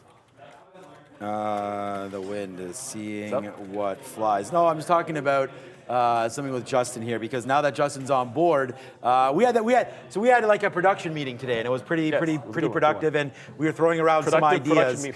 I said we should go to a trade show, but that got kind of kiboshed right away because it was too expensive. But I'd love to go to the Trader Expo there in Vegas. You know what I think we're going to do? Why not? Why not do that? Well, okay, first of all, you had me at Vegas. You know the story with me in Vegas. I tried in the meeting, Neil. The excuse is, like, I want to go to Vegas. Let's just get that one out of the way. However, so obviously New York is the financial capital of the world, but here in Toronto, where we're shooting, Bay Street is sort of like, that's the financial district, right? So there's a basketball tournament that they do every single year called Bay Street Hoops. And we're talking about entering a Trader TV Live team into said basketball league. So if we do that, I'm just saying right now, Fahad, you better be as good as you say at basketball if we enter that. Fahad is now damaged goods, though. But I've heard it's a really competitive tournament because you have a lot of like D1 players and stuff like that, which obviously we're not. But if we do it, we'll make sure we get video of us probably humiliating ourselves. Look, XD1 players versus a bunch of guys around here, that's not even going to be a game. Fahad apparently, so Fahad said to me, and I'm quoting him now, my friends say I pass like LeBron James. Okay. That's a direct quote. A lot of people pass like LeBron Fahad put James. his name with LeBron James in the same sentence, and he was talking basketball. Right, exactly. He could pass it to somebody, but who's finishing? We gotta have some finishers on the team here. But no. I'll be like, you know. But that would be fun. But I'm talking about like growing the business, and I think a trade show would be a great idea. So but the pushback was that it's too expensive. So if anybody can get us a free booth in Vegas, I'd have a little more oomph to my case there. So we don't charge anything, man. We're here for free. We're all about free. Every day for you guys. And I did want to say something because Raider Trader, who's not on today, but he put out a great reel, or was it a reel, or I don't know if it was a TikTok or what, but he was talking about how there's so many traders out there that will show you their P&L and just go bang, bang and pretend like they made all this money. But we're sitting here like these, like, go to my screen, Fahad, right now for a second if you can. Like, these are real trades. Like this was happening while the market was happening. These are live trades happening in front of you. Like, I'm hitting the keys. We've had people here. We just showed you our studio. Like, this is it, right? We are them. You found it. I saw Stefan Diggs go, I am him, right? But we are them. Like as a team here, we're bringing this to you. Please hit the like button, man. Please hit the subscribe and come back every single day, because like it's been a great day and it's been a lot of fun, but This is not like. It ain't over. For us, this is like run-of-the-mill stuff, man. Day. Like, I'm having a great time here every single day. Oh, we mentioned Raider. Andrew will be on tomorrow because. Good. So, well, talk to that kid. I'm pretty sure. Well, I maybe should have confirmed with Maggie, but I'm pretty sure I saw him on the schedule. Like we have him on Wednesdays. Oh yeah, he's coming. But obviously, it was the Fed today. We wanted to make sure you guys got the action. But he's cool, man. He'll be back tomorrow. I'm sure. Look, he's probably killing it wherever he is. We love having the guests, and we always say this. Like, if there's somebody that you think is super cool, just shoot a DM or let us know. And look, all we can do is ask. We love having fresh perspectives on the show. That's why Andrew comes on. That's why we've bringing you these guests in the past, and that's what it's all about here. I was asked, and Tease asked me a couple of times, like, you wouldn't short Nvidia at 140. Well, so we haven't seen 140 again. This is probably not the name. A firm closer to 23, okay. And it might work, and just because it'll work doesn't mean that I want to do it. And that's it has to set up. It has to be a relatively weak name if I like it. Like I was just saying about some of the Chinese ADRs, we break 12,000. Well, I mean, like something like a BABA breaking below VWAP, something like an XPeng or a NEO makes more sense to me. Something like a firm where I kind of know when make these wick tops, it runs out of buyers in an absolute hurry. But even that's pretty strong. But it's back below these lows. Nvidia is still on the breakout train. And this is also, remember Nvidia and all these chips, that's in the face of all those downgrades and Micron disaster this morning. That's how strong they are. And yes, Brad, Jerome is still talking. He does talk for a while. The one thing we have seen before, though, is sometimes when they're done, you can get a bit of a retracement. I know we're already seeing a retracement now, but I don't think we mentioned that. But a lot of times when he's finished, it can let the air out of things temporarily, Brendan. So he's being asked about soft landing. Guys, if you remember when this all started, it was, yep, soft landing, guaranteed, no problem, done deal, soft landing going to happen. Now he's saying there is a possibility that growth could be stronger than forecast, and that's a good thing. We believe we need to raise policy stance to restrictive levels before that happens, and a soft landing is going to be very challenging. Aren't they already at restrictive levels? What did Brendan just do there? That was interesting. Yeah. I've never ever heard that from Brendan there. I like that. Very challenging. He's but they're already like at Vince McMahon. They're at restrictive levels. The long-term goal is around 2% for inflation. So when you're above 3.5 on the target rate, and you already know we're going to be headed over 4.5. Some people even said 5. Like, you're already at restrictive policy, man. Come on now. I know it's all semantics, and who cares about semantics, but we are getting that dip, so here it comes. We just broke 12,000. There we go. Engage. There we go. So that's good. Look, 12,000 is going to mean so trail what was out. weak? We need something weak. Well, I just put my offers out in a firm. I was going to go to BABA as well because not Nvidia. Nvidia still, to me, is on the breakout train. So like it can come back into 35, 36 and catch a little bit of a bid. But when it came to the Chinese ADRs, and maybe XPeng's a better example than Alibaba. Sometimes I like trading Alibaba. Like that 83, which I couldn't get that 83. That's something that I could probably dig myself into. And then I tried to grab a firm, was another name in there. So like a firm, yeah, see this is what happened. You could be sitting in the short, and then it breaks down. This is the thing about trading in the Fed. Like I had my level 2 up for a firm. I'm like, yeah, we start to break down. I'm gonna go short in a firm. That's 50s, 55. I'm trying to get. Then I'm trying to get like 30s. Like that's how crazy the move to the downside just was. And you know what? Sometimes in order to get the trade, you got to be willing to miss the trade. Like it's part of it. Like. Otherwise, you're too early. Like 83 broke, and I just looked. I'm not even getting a good price. I got a terrible price on Alibaba just now. I got 82.57. Like it broke VWAP 30 pennies ago. Ouch. Crazy. Like that. That's not even that good. But if we are headed back into the downside, I still want to see if we can't get a bounce at 135 on Nvidia because that was the breakout. And if you're above, because to me the breakout wasn't the high of the day. The breakout was this channel here at 135. That was a huge level. I should go to the higher time frame. 135 was this level on Nvidia. I tried the long before Fed. Useless to have done so because I had no conviction because it was before 2 o'clock. But that level, if it holds, I want to be back into longs in Nvidia, not thinking short. Okay, so I have a couple ideas right now. So, first of all, hit it. We are now out of Apple, obviously. Apple takes down 157. We're gone, man. I mean, that was easy. And I turned to Neil and I'm like, what was relatively weak? What was relatively weak? And I couldn't think of anything. I went over to Meta, and that had already tanked. So it's too bad because I could have punched 146. That would have been $1 in the money. I am now waiting for 145, like just kind of back up here, right where VWAP is. Like if we can get Meta back to 145.50, I want to get that short. I feel like now that's bulls have had their run. Hope you took profits. We talked about that.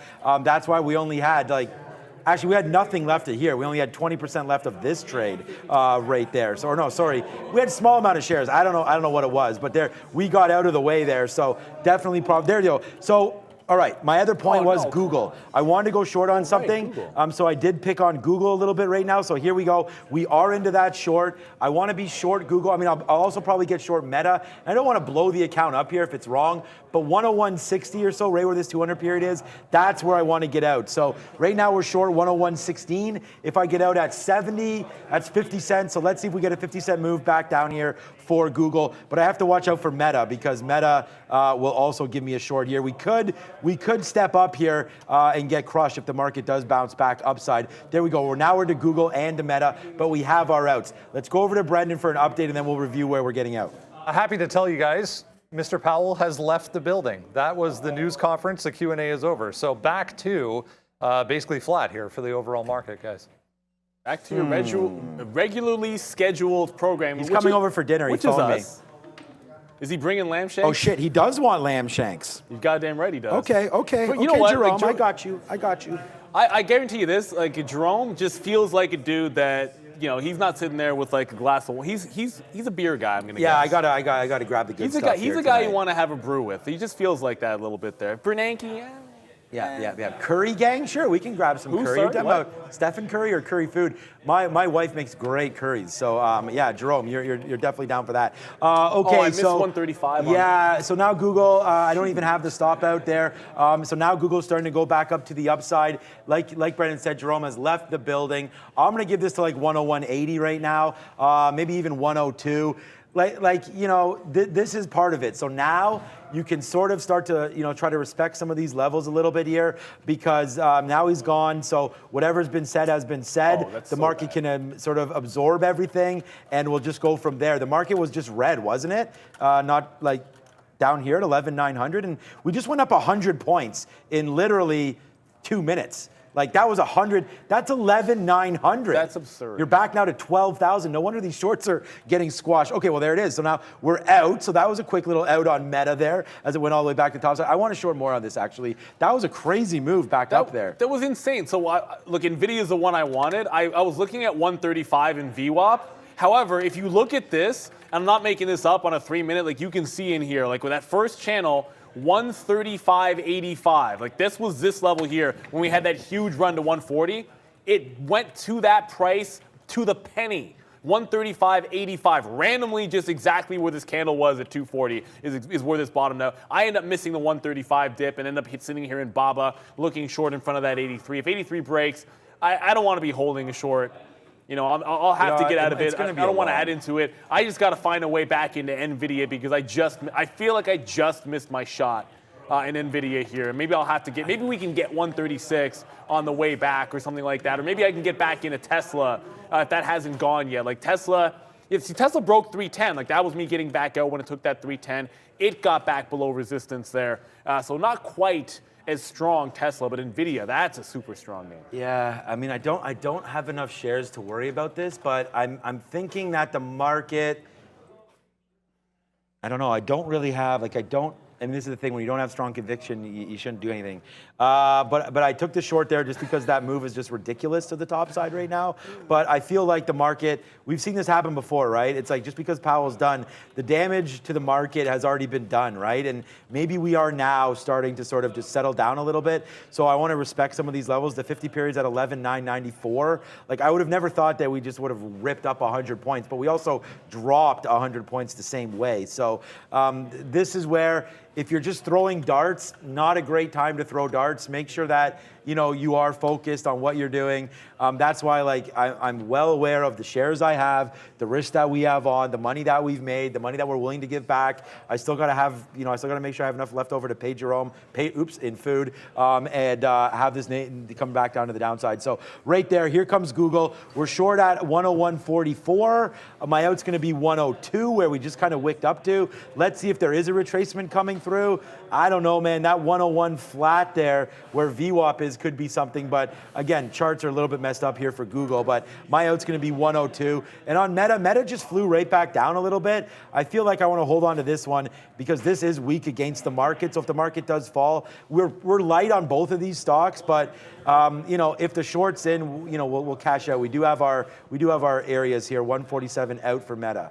Yeah, and like I said, I only have BOVA to the short side, but if we come back in, like now Nvidia's 250 above that 135, but Alibaba was relatively weak. It did fail 84s, never got to the highs. Now 83 is going to be the level I'm playing. I got 82.60s here. I did actually catch a bid at 82.25 on the way down, and now I'm looking for it to take out 82. Like because we're basically barcoding. I know it doesn't feel like we're barcoding, but on a 15-minute chart, you're not going to be able to get that sense. That's what I look at on my futures chart. But we've been back and forth several times at 12,000 on this dip. So the market's just deciding what it wants to do here. And as it's doing that, the only thing I'm concerned about is if you're in short, make sure it's a relatively weak name, and there might still be a long opportunity for something strong. So as much as I flip to the short here, I know Sean is as well, I'm not giving up the idea that we can't still bounce from here. I just know, like, I'm sure if we go back to the upside, I'm going to want Nvidia. I'm sure you're going to want Apple again. It's just, right now we're headed back in, so I want something relatively weak. I look over at what I didn't take. XPeng, maybe a good decision. We'll see. It's rolling over as well. Affirm, which I tried to grab short.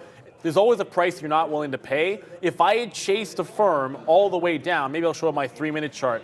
If I had chased that move in Affirm, remember I was trying to get it short on the way down here, I'd be out of the money now, right? So get the price that you want, not just, you can't, at some point, there's a price you don't want to pay, and I wanted the short on the breakdown, but if I had actually sold the lows here, it'd be no good. Whereas Alibaba, it was still within a target area that I wanted in this range, and I think we can get back down toward these lows. So it's just a little bit of a difference there. And BOVA was a weaker name. Like Affirm got to the highs. BOVA didn't get anywhere close to them.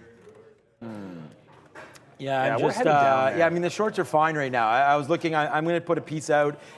If we can get down to like right here, the 200 period, 145.70, we got to take 60 cents. So right now we're in the money 30 cents on Meta, but it's trying to bounce off. There it is. It just bounced off 146. I was hoping we would take 146 on the downside there, but we just bounced off of it. That's that little bottom wick right there on Meta. So again, why am I short Meta? Here we go. Let's go. Take it down. Just so you guys know, I'm at 145.77 right now. So a little bit of a move down here for Meta would be really nice. There it is. Oh, that just bounced off 77. Did not get that fill. That went to 77. Then there bounced off 77 again. What? There's 77. Yes, we got it that time. And we got Google. So Google's coming down as well. So yeah, buddy, we are cashing out one more time here. So let's just keep doing that. We'll put another bid out here for Google. See if we can get a low 20. We are short at 56 again, remember? So here we go, Google. Let's see some downside pressure here. What's up, Brendo?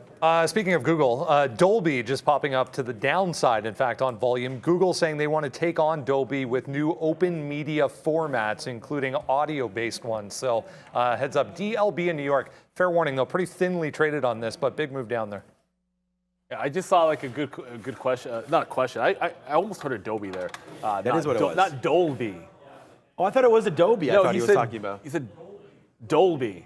See, I heard the same thing. At first, I'm like, it's Adobe. No, it's Dolby. Yeah. Like Dolby Digital, like that. Yeah. Okay, got you. Someone in the chat just mentioning they're tired. They're gonna go get dinner. Good idea. And it's when you have days like today, you can obviously see you get a little more amped up. There's so many trading opportunities. There's so big moves. You're gonna want to make sure you're recharged for tomorrow. So get yourself an extra hour of sleep tonight because. Truth of the matter is, post-Fed is usually just as it's like tomorrow's going to be. It's going to be wild going into the end of this week and probably for the next little bit after that, right? So you want to make sure you get that rest and get charged up because it's easy to be amped. Like, whatever you do to wind down, after trading, make sure you do it today. If you got to hit the gym, you got to hit the gym. I'm sure that's what Sharif will do there, and Prad's been going with them. Gonna have to make sure we're paying ourselves to the downside, as I always say that. Like I said, I only got Alibaba, so this will be it. I know Sean was able to find at least 2 shorts. I only had the one because I missed a firm. I'll get some more out in front of 82 as we head toward that low of the day. If you look back to some of the stronger names, Tesla now is, right back into VWAP. It looks like it's going to maybe fail this breakout. And we didn't get 315, so I could have taken the rest out of 314. But those are the places where you shoot your shot, right? Like on Nvidia, it ended up working out, waiting for that secondary push. I'm like, I'm not going to get out there. I might have on Tesla. No, let's just wait for it to go to 140 and hold the damn thing. But Nvidia's still above that 135, so it's got a chance that it can bounce and go higher. Not everything does, but this one's got a little bit of a chance, so I want to give it that little bit of respect that it could make a bounce. And yes, had I shorted in front of 140, it would have worked. To me, that doesn't necessarily mean it's the right thing to have done, because you should follow your trading rules, not necessarily just look back and say, well, anything that would have possibly worked out is something I should do next time. It's like, would you do it 10 times out of 10, or if you saw that same situation 100 times out of 100? That's what ends up mattering, and I didn't want the shorts in Nvidia at any point. Yeah, I want to say what's up to Want Action. Jim, then a nice spliff to calm the nerves. I just wanted an opportunity to hit that one there, so there you go. Not, man? Whatever calms your nerves, man. I mean, I don't know, we're not going to get involved here, but I think, smoking would do less damage physically to your body than drinking, but that's a discussion for a doctor, not for a guy that trades stock. Okay, so. Factually true. All right, yep, if it's, I think that probably would be factually true, but okay, so. Join us tomorrow for sure. So I just got out of some Google there on the downside, man. I mean, we hit the short and the long today. I mean, it's been really great. Our Meta was no problem. We got stopped out. We took it again. Now it's back down to the downside. So Meta and Google shorts. They're not printing. Like, it's not, the cash register's not on here right now. The market is just sort of trying to figure itself out. Like, it's already 3:23. Like, as I look at the time, I'm like, what? That was a pretty fast little time. We're running out of time to get back to the highs. Yeah. And Brendan mentioned there, obviously he mentioned this a couple times, and he confirmed it with me there. So there's only 2 more meetings, so 2 more rate hikes this year. And then I just reiterating the same stuff that Brendan's talked about. They're going to go with between 100 and 125 basis points during those 2 meetings. So that indicates either a 50-50 or a 50-75 in whatever order. I think that's part of the bull case a little bit here, that if they're only going to go 125 more, then that's probably the top. But then there was also talk there that they weren't going to they weren't going to start cutting until 2024. So maybe, the rest of the year, 2023, they wait data dependent. You could sit 4.5 for a year. Yeah, and that sounds like that's what they'll do. If they're going to be data dependent, though, do we really see CPI coming down? I mean, rents significantly enough. I'm hoping so, yeah. But I think the next shoe to drop for the bulls is when Jerome says they're changing their CPI target. Like, they're targeting trying to get it down to 2. Hold on a second. They can't. I found another reason to hit that. So I don't think that's going to happen, but I think if he can change it to 4 or something like that, then obviously that would be a huge spark for the market. I'll say this: if they move, they went from that whole we have a bit of a target to like it's a zone, their target inflation rate. If they then come out and say no, it's acceptable at like 3. They've lost all credibility at that point. I mean, they lost all credibility already. They were buying mortgage-backed securities when the housing market was absolutely on fire, and we saw what happened. They were just like, I'll take it. What? What do you? They're like, I'll take it. We'll just anything. We'll Right, the price. exactly. We're buying it all up. They were basically setting the whole market on fire themselves, and then once they realized what they were doing, it was too late. So for me, would it be a surprise that the Fed is going to be behind the curve? I would just say welcome to a day ending in Y. I mean, that seems to be every day. So Sunday, let's see, Monday Y, Tuesday Y. Kidding. I think every day, yeah. We know they so all. there we go. Okay, here we go. Google downside. So we had the long, now we have the short. Please hit the like button today, man. This has been one of our best shows. Tomorrow's going to be better, so make sure you come back. Here we go. Google downside right now. Meta, dollar in the money right now. Timber, Meta, dollar in the money. Google, dollar in the money. And these shorts, we just made money on the long early. Now we're making money on the shorts late. Here goes Google downside, $100.80. I'm going to put a bid out. We have enough shares to do this. Let's go, Brendo. EVGO, another one moving around here this afternoon, guys. They came out and said they're going to expand their charging network to include other manufacturers outside of GM. So to this point, it has only been GM EVs, including Polestar, and Lucid was the other one, guys. So a heads up on EVGO. I have a strange gap on my chart for data, I just realized, but EVGO moving. EVGO on the move, and Polestar, the EV Look what's maker. happening in the market. Yeah, we're now flushing to the downside. I just took some more shares out of Alibaba. At this point, the same way we were holding for the highs earlier on, like Nvidia, you want to get to that high of the day, break these levels out. I'm kind of holding back for the lows at this point. Like this is what it looks like on the NASDAQ. I know we like up days, but that's a wick top, and this is us heading right back into the low of the day. So hold on to your shorts. We won't have the top on the shorts. I think that's perfectly acceptable because the first move was up, but we did get into them, and now looking for the retracement to those bottoms. Like I look at Tesla. Tesla just broke down as well, so forget about maybe buying a dip there. The only name that's anywhere close to thinking you could catch a bid is we just finally got back to VWAP on Nvidia up 2.5%. But it still needs to show me a bounce. I mean, now you're standing in front of a sword. Like the shorts just came in. It is what it is. Oh, man. Guys, such kind words in the chat, man. I mean, Sean, you are a master? Nah. This is not masterful business here. We are just trading, man, and we're just trying to show you what we see, what we're doing. And I mean, the fact that I have this short, like, we're now $2 in the money on Meta on this short. I mean, this is what we're doing. This is what we're doing. We're sitting here, we're giving you our experiences, we're trading, and there's Meta, $2 in the money. Like, look where we got out of Apple. I mean, this is where we got out of Apple, right? $1.50 ago. So like, you gotta, and look, did it go back up? There you go, it did, right? But you gotta stick with your rules. And I mean, this is kind of a rules-based business. I mean, sure, I can sit here, and so can Neil, and so can Brendan, and so can a lot of the traders behind us. We've seen quotes, we've seen this movement before. So, you get a feeling behind it. And I think that we always when I used to interview people, I used to ask them a really easy question. It was like, what % of trading do you think is like artistic and which part is scientific, right? And I mean, and you can get a sort of a good feel on that about how traders think and what they think about the market. If you're algo driven and you're just pure data, then yeah, you're gonna say like 90% science. But I'm here to tell you, it's much more of a 50-50 gap or relationship than you even think, because part of it's emotions, part of it's being able to hit those keys, right? Like you could turn an algo on and it'll make those decisions. Will it make these decisions? I don't know. Like I have to sit here and trade my own account every single day and responsible to go long, to go short, to feed the family, so on and so forth. So we have to make completely different decisions. And this one today for us, we've seen this before, we've hit it, we had the long, we had the short, and now we're paying ourselves. So that's part of it too. Paying yourself is part of it, right? Don't let these trades go against you. There's a lot to this game, and that's why you're hitting the like button, and that's why I'm throwing over to Brendo. One of these recent low float, teeny tiny IPOs just popping up, this Yosh, Y-O-S-H. There was a 13D filed with the SEC, which is anytime someone owns more than 5% of the company, they have to file one of those. So heads up on Yosh. Yoshi, we always talk about, like, I said I'm a Toad person because I think that's the coolest character out there. I don't know. I like Black Yoshi. Have you ever seen Black Yoshi? No, I have not. Yeah, it's like a new skin. I don't know if it's for Mario Kart or what edition, but you could turn Yoshi. I think there's black. I think there's gold. There might even be silver Yoshi right now. But you know what doesn't matter? It's alarm time right now.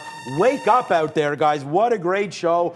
I mean, now Meta's $2.50 in the money. Like now Meta just continuing. Low of the day, by the way. Low of the day on the market, and Meta still has a way to go, and we're still short up here. So that's the difference between us and every other person on YouTube, period. We are making trades, we are explaining to you what we're doing, and we're having a great time doing it as well. It's 3:30. Thank you for watching. Follow us on Twitter, follow us on Instagram. We're here, but for sure, make sure you hit that like button. Boom, $2 now and 25 cents in the money on the short. So let's go, man. I'm going to take another piece out. Look where Google is. 100 incoming. Look, this is now through the previous low of the day on the ES. I was just actually saying, Sean, when Brendan was talking there, that this reaction, like that move to the upside, actually retracing to the lows, that's not good at all. Like that's actually very. Yeah, like buddy. considering the way we've reacted in the past, we're multiple that's a dollars pretty short. disgusting move. That's a pretty disgusting move. Not good, I think, for the rest of the week. That being said, it just gives us trading opportunities. So as a day trader, happy. But when you start thinking about the long term, maybe not the most bullish thing out there. I wanted to make sure, Yoshi, this did get to a previous rejection. And I think now that it's double topped, these don't care. It's got more room to run than it does to pull back when you start thinking about it. But if you see anything close to this, like 165, 170, not that bad traditionally for a bit of a dip buy. I don't think it's going to matter too much what happens in the market. And there he is.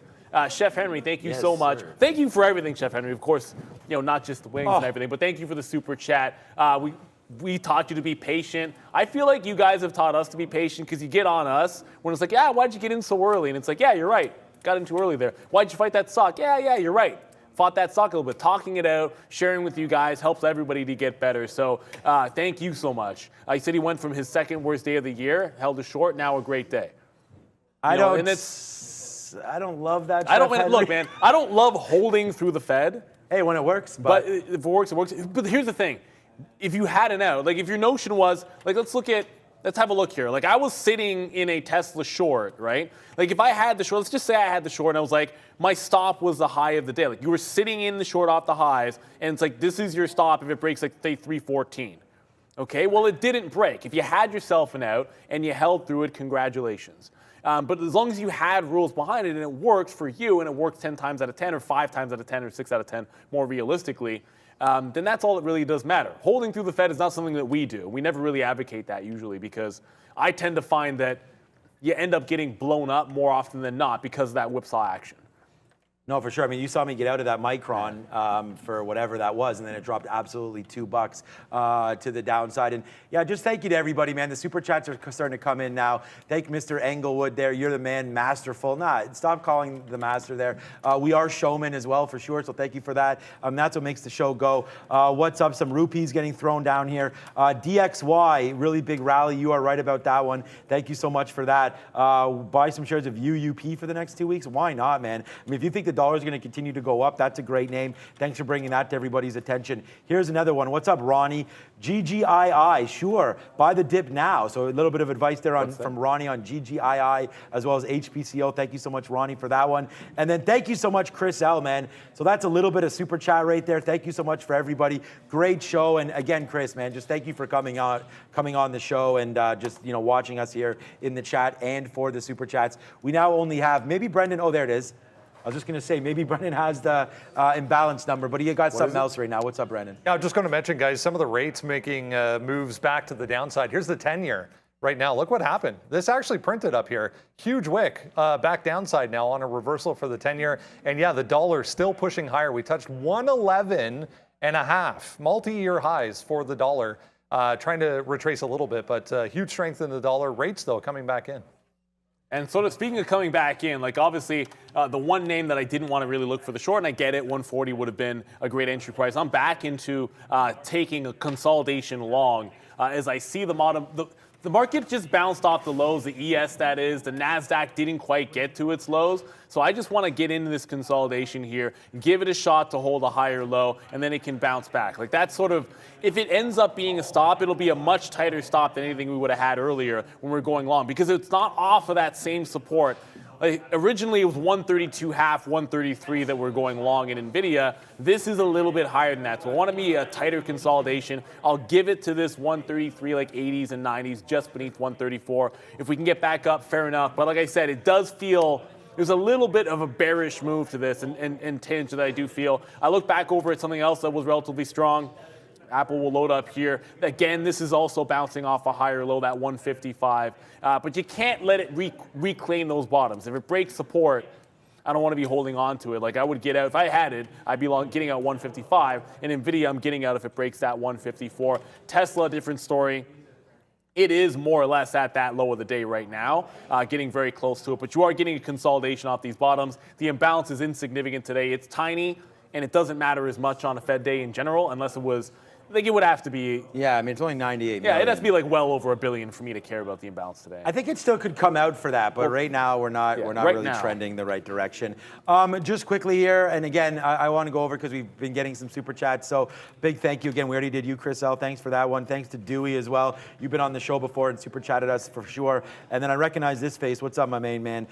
Beat Fanatic, man. Hell of a job today at Bears vs. Bulls, man. Thank you, Bears vs. Bulls. Thanks for the membership again as well for that one. So, you know, sometimes we get, I mean, I don't ever, look, whether or not we get slack from you guys for scalping out too much or whatever, but, you know, I think today, I think I've shown sort of my cards a little bit today too, and just being able to not only scalp out when it's necessary, but then hold, you know, when the markets are moving like this, right? So just like this Google's a 102, man. That's a $2 winner we just took on Google, and we took it, and it was about 20 minutes. So we took $2 winner in 20 minutes, but it did start to go back to the upside. So I did take another piece out there at $100.38. So now we'll see if Google wants to drop back down, but this has been like, pretty much, again, I should NFT this. And there's Meta too. Look at Meta falling back down. Just an update. Meta's now down to 144. This is $2.40. But I don't even want to use these lines. I'm going to get out if it comes back to 145. I'm just going to make it a simple dollar worth of risk. So we're down to 144 now. I'm giving up that dollar thinking that we just continue to trend lower today. So I'm going to give up that dollar, meaning that I'm going to get out if it rips back up and tests some of these levels right here. 145, if it breaks above there, then fine, I'll get out. But I want to be able to take the risk now to hold for a lower low. We'll see if this market, I mean, are we on the lows right now? Yes, we are. So we just came right back in. The funny thing is, I saw Brad complaining there. He's like, when the market went up, he's like, oh my God, it's going up. And then when it's down, he's like, oh my God, it's all the way back down. That's the market, right? That's I mean, what it does. That's exactly what it does. If you think it's going to go in one direction, then you might as well listen to that music and not trade, because one direction is not the way the market goes, man. Nope. And we're back to and now we're back to the low. And look what's happening to the stocks right now. It's failing on that downside right here. So that's why you sit at your desk, you're in front of there, and you're making trades 24/7 until you perfected your craft, which neither of us have done. There is no perfecting this craft. There is no such thing as perfecting. Like Judge had a good year, but look at this year. You might have you a always better get one better next year. Well, I kind of feel like it's even but in trading, Maybe like Judge is a bad you can example. always get better. Like I feel like look, you can get to a level in the sport where it's just like there's not too much better than anybody can get. Judge might be close to that. It was a hitter anyways. But look, someone said that you're long Nvidia. Yeah, tight stop. And I think even when we got into longs on the way down, relatively tight stop. This is a tighter stop. I reloaded the short that I have in Alibaba, but I wanted a shot at this because to me, the risk of 50 to 60 cents here, even to get back up to like 136, 137, it was just too spicy to ignore. So I did jump back into it. I reloaded Alibaba there because that was the short that I was sitting in, and it gave me the same price in Alibaba just now that we got the original entry. So we're still able to sort of get the same prices before and work the same end of the range here and try and play it back toward these lows. 10 minutes, like I said, we get the imbalances. I don't know if they matter too much here today, but we're always going to let you know what they are and how they are trending. So if it does get bigger, that sell imbalance, we'll let you know. Right now, the market is just absolutely cratering. This is not a good reaction to the number that we are taking out these lows. It's been the exact opposite post-Fed the last couple of times here. So it kind of takes the wind out of the sails there because we had switched it to the bull. Yeah. It's not the bull anymore. I mean, we didn't switch the bull because I don't want to. I mean, we could switch it back. I mean, we're down. Short. We're both short. Are you short still? Or Yeah, I'm short, Bob. And the short. market's down. The Nasdaq's down now 1.25, so or back 2 at least. And then in the ES, same thing. Like we're over 1% to the downside. I feel like we should be changing it to the bear. So I'll be that guy. I gotta keep it real. Yeah, you're him. Like Stefan Diggs and Jalen Ramsey going back and forth. That was so fun. I love the NFL. Stefan Diggs is man. a beast, man. I love the NFL, man. But he did. I mean, look, Stefan Diggs is a monster, but Gabe Davis, without him. Well, actually, you know what? They might not. I was going to say they have that Isaiah McKenzie kid there. But you knew where the ball was going to, and you still couldn't defend it. I just wonder what's up with that. He's just that damn good. Peanut butter and crack sandwich. Who the hell put that in the chat? What is that? Oh, that's from, Prad put it. Oh, okay.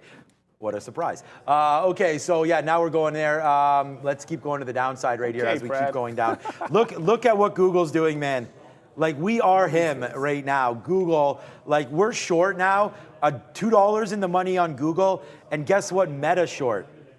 $3 in the money on Meta right now. So just be very, very patient. Thanks, Chef Henry, and thanks for everybody there for the super chats. I think we might have missed one that just went in there. Maybe we didn't. I'll sort of zoom up here. No, I don't see anybody, so thanks for that again. Again, we talked about these already. Did we get this one? Yeah, Chef Henry. What's up, Chef Henry, again? Thanks for those hot sauce. The hot sauce is still in the fridge, some of them. I think everyone's been putting it on their chicken. It might be gone. It might be gone. They've been but going. We shared it with everybody in the back and thumbs up. They've been loving them. Like every time the lunch comes out, if it's chicken, it's just everywhere. And I think one of them is actually going to be empty there. But thank you guys so much. It's been an absolute blast. We got about 10 minutes, so under 10 minutes till those imbalances do come out. I didn't want to ignore some of the other things that were happening there. Like we did have that Yosh. I almost said Yoshi. The stock isn't Yoshi.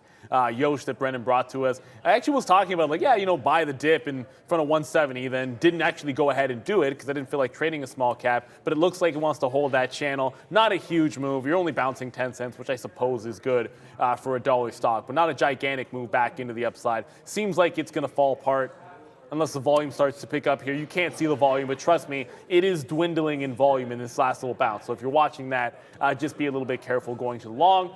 DJ just asked who won the poll this morning. It was 54% bear, 46% bull. So the majority was right. I guess where we're going to end up, it looks like. But it was super tight. Like nobody really had any clue in terms of how we should put it. So it was very split. It was like 7,700 of you voted for the poll. That's a healthy number for it to be 50-50, essentially. I was surprised by that. I thought there'd be a bit of a consensus. I voted for the bull myself, so obviously that'll end up being dead wrong right now.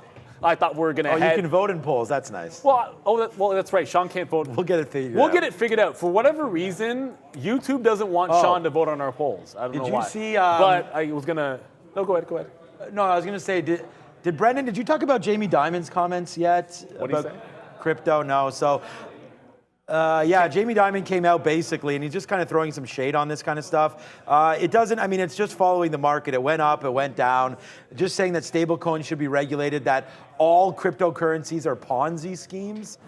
So, I mean, Jamie Dimon, come on, man. I mean, I like you from JP Morgan, but I just feel like, you know, it makes sense that a traditional bank is a little scared of new fintech and stuff like that. But I mean, they have enough money that they can just kind of buy out these coins if they really wanted to. But why would he do that if it was a Ponzi scheme? But I just want to bring that to your attention because this is just Bitcoin. And I mean, Bitcoin might be a little different than these other Ponzi schemes, I guess, Mr. Diamond. But let's just check out quickly here on ETH. I just want to put this over here, ETH here. Again, a nice move up. There's the, that's September 21st, which is today. Yeah, so up to 1,400, then rape. So it looks like Ethereum made the top and the bottom in 1 minute there. And it's just been floating back to the downside. Yeah, Coinbase upside. So well, no, actually. Up from the bottom. No, Is I'm that the having. daily? No, I'm having that issue Brendan had. It's actually at the low of the day, but I'm sort of missing some data on the chart. But it is at the low of the day, Coinbase. Okay. Just obviously But I mean, what stock is it? Hold a second. You're going to look for one? No. I mean, maybe sober. No, Walmart. It's not at the low of the day yet. No. Walmart's been relatively strong. Oh, okay. So Walmart's at 130. Yeah, see, I'm having this issue now. It's like, so Walmart's here. 135. But the market is Walmart's still tanking up now. on the session. Like the market's tanking. No, don't get me wrong. Walmart's at lows of the day. No, 135. But no, the low is at 70 cents lower. The market's through the low of the day. Yeah. I mean, Walmart's looking pretty If you're sick. not actually through your low of the day, that's you winning at this point. But yeah, I mean, Google, like, guys, come on, man. Like, I'm going to turn this market red right there by pushing that little button. But honestly, bang. Like, I don't even, just bang. No emotions, just bang. I mean, there's nothing else to do right now. We're $3.50 in the money on Meta. We are now $2.50 in the money on Google. We've just, like, you know, like this is the thing. It's a tale of two stories, right? I mean, like we were short Google all day. As soon as the market started reversing, what did I say? Let me find something to short. What can I short? Went right over to something that I've been shorting all day, Google. Boom. I mean, look at this move. Look at this move to the downside right there for Google, right? Big time, right? Tesla 302 right now. Tesla, I mean, look at Meta. What is Meta? Like, I'm short Pratt, I'm short 146.30 on Meta right now. Like, look at this move to the downside for Meta. It's taking, these are lows right here. We're $4 in the money on Meta short. This market is ridiculous, man. This is why we trade. This is what you're here for. It's like this is the Super Bowl and you're a football player. Like, I mean, whether or not you've made money in this or not, I think there's been a lot. I hope so. Well, even if you haven't, I mean, like, well, here's the long. You can learn from it. Right. As well. That's like, look at these longs in Apple. Look at these longs in Apple, right? Boom. It came all the way back down, but look where we got out of the way. You have to, with experience, you're going to try to sniff some of these out, but that was a great trade there on Apple. Look at that downside move, man. Amazon, I wish we were still short. We left that one alone. Oh, what? Oh, no, we're missing data. I was going to say, how is Amazon up here? Amazon's down here, 118. And again, if you just go back to the sticky note today, we talked about it live on the note today. Amazon, we have to keep shorting. This is the one that's going to break. It's at 118. Micron was wrong. Google, Neo. Where's Neo? I mean, right now you were short BABA. Please don't have a chart issue. I've never. Low of the day. Yeah, look at Neo. Low of the day. Well, I mean everything's on. Everything's low, but I was looking at my quote board because I wanted to find something strong. Yeah. I can't. Like, I'm actually, gonna put some stops out. Tellurian's at 4. I got a trail now out on Alibaba because it is close to 350, by the way. We're going to get those imbalances coming out. But Palantir, which was super strong, more or less at the low. They're still up 1.5%, but it is pretty much nothing. Like, there's things that have held up a little bit percentage on the day-wise, but respective of where we were at 9:30, very few things are actually going to be, still up on that session or up a lot, unfortunately. Tellurian is a different story because Tellurian got crushed yesterday. So, like, this is the reason it's not lower because it got destroyed and then caught a little bit of a bounce here today. So sometimes these small caps don't tend to care. Tellurian, I know it's like not that small, but decent retracement. But when you put it into perspective, they did get destroyed. Like I said, I'm going to have a trail on BABA here. My stops are in. Yeah, exactly. In front of 350, imbalances are going to come out. As usual, we'll get them to you live. I always want to have a trail out. We are on the lows of the day here, but I don't want to be giving it up. I'm sitting in front of the bottoms, and I got my trail at about 82.25. Tesla 300. In any other circumstance, I'd probably be staring at that one saying, let me just scalp a 300 long in Tesla, but it's 350 on Fed day, so no. That's a hell no for that. I can't believe I'm going to be red on Micron when all we wanted to do was short this thing. I'm not looking at that chart. Yeah, so again, just like we celebrate our wins, man, we also celebrate our losses by just being true, right? I mean, we were shorting Micron all the way up. It ripped up like crazy in the first hour of the market, touched out to 52. But that's where we let it base out up there, right? And it based out at 52.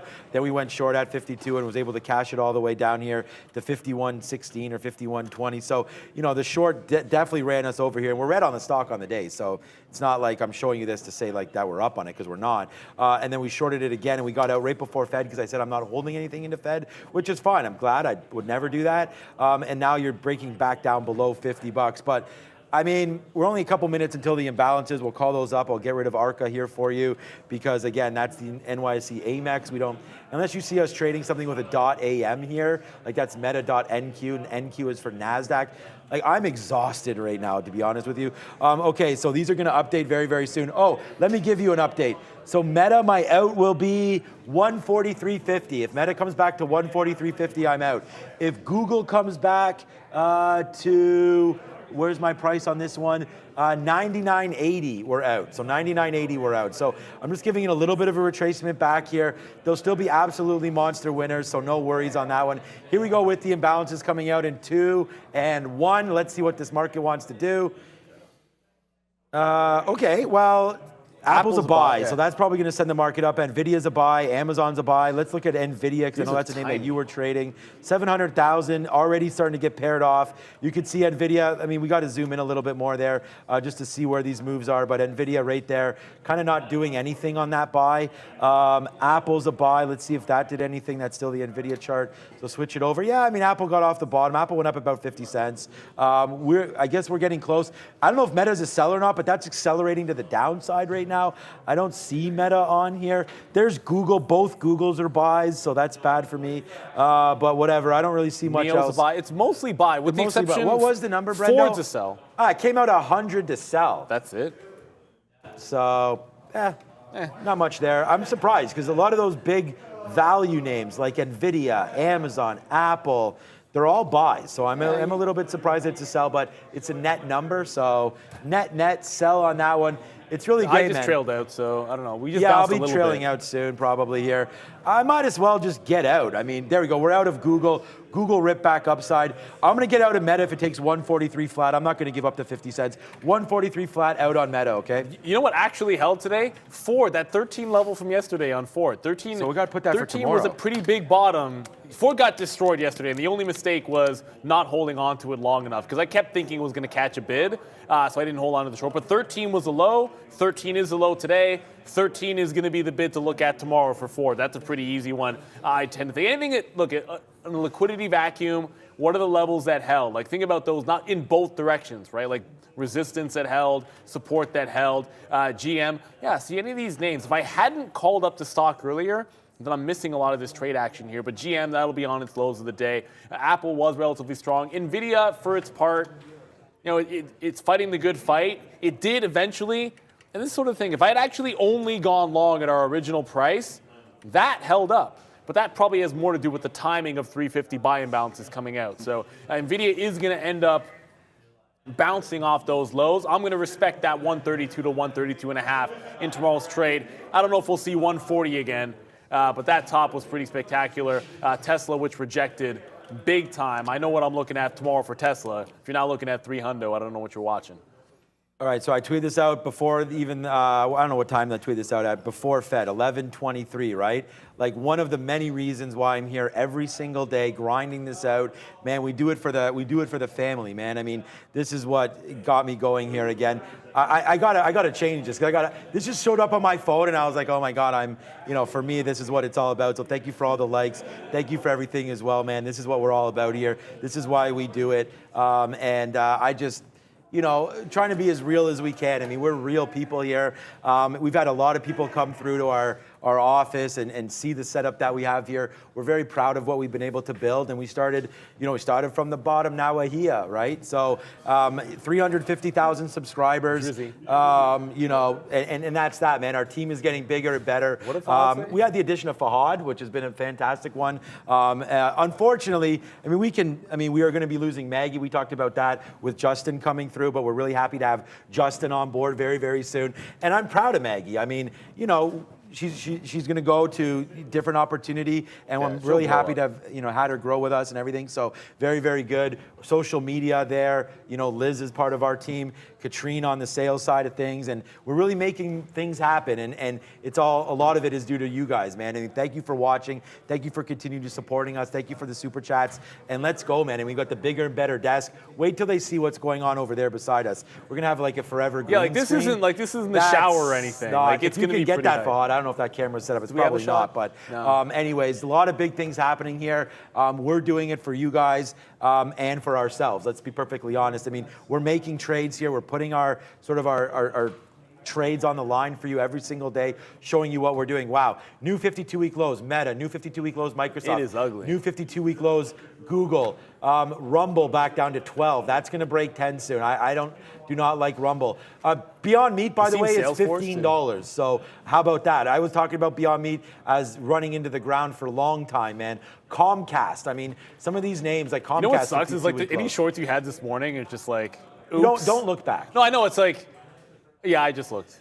No, I mean, yeah, look back, but don't. You might not be happy. I'm not happy about it. But Salesforce. Till rate's $3. Salesforce is at a new fresh low. Salesforce is at a bad price, man. Like if you look at CRM where it's sitting, because I had thought when you brought it up the other day, I was like, oh yeah, that's still over 155. It's not. It's broken 150. This is getting out of control of the downside, but it just broke major support. If we had another downward channel, we don't usually trade this stock, but it has broken some monstrous support and hasn't really followed through yet. So I'm a little bit concerned about Salesforce here. We got 4 minutes to go. Someone in the chat asked, when is Arun back? Arun is back.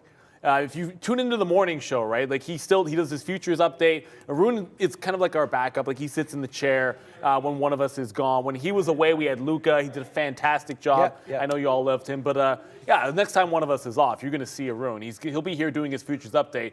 But he had a great vacation, and he's back in the seat. So Pratt has to have his head on a swivel, as he should always, really. Yeah, and that's because with throw things at Pratt, but he never brought the slipper. So, You could throw all right, the guys, hats. only 5 minutes left, 4 minutes left. Again, let's just look over the imbalances quickly.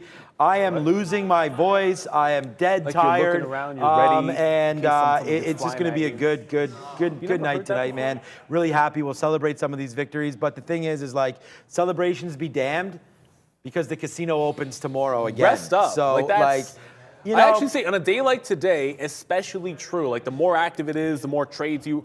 Like the Look at executions are going to be Meta. at a higher level today, so you want to make sure you get some extra sleep, eat, obviously hydrate, and get some rest. Because buckle up, this market. We're showing CRM. Look at the levels. 52-week lows broken all over the place. Tomorrow is going to be fireworks. You want to be prepared for it. So yeah.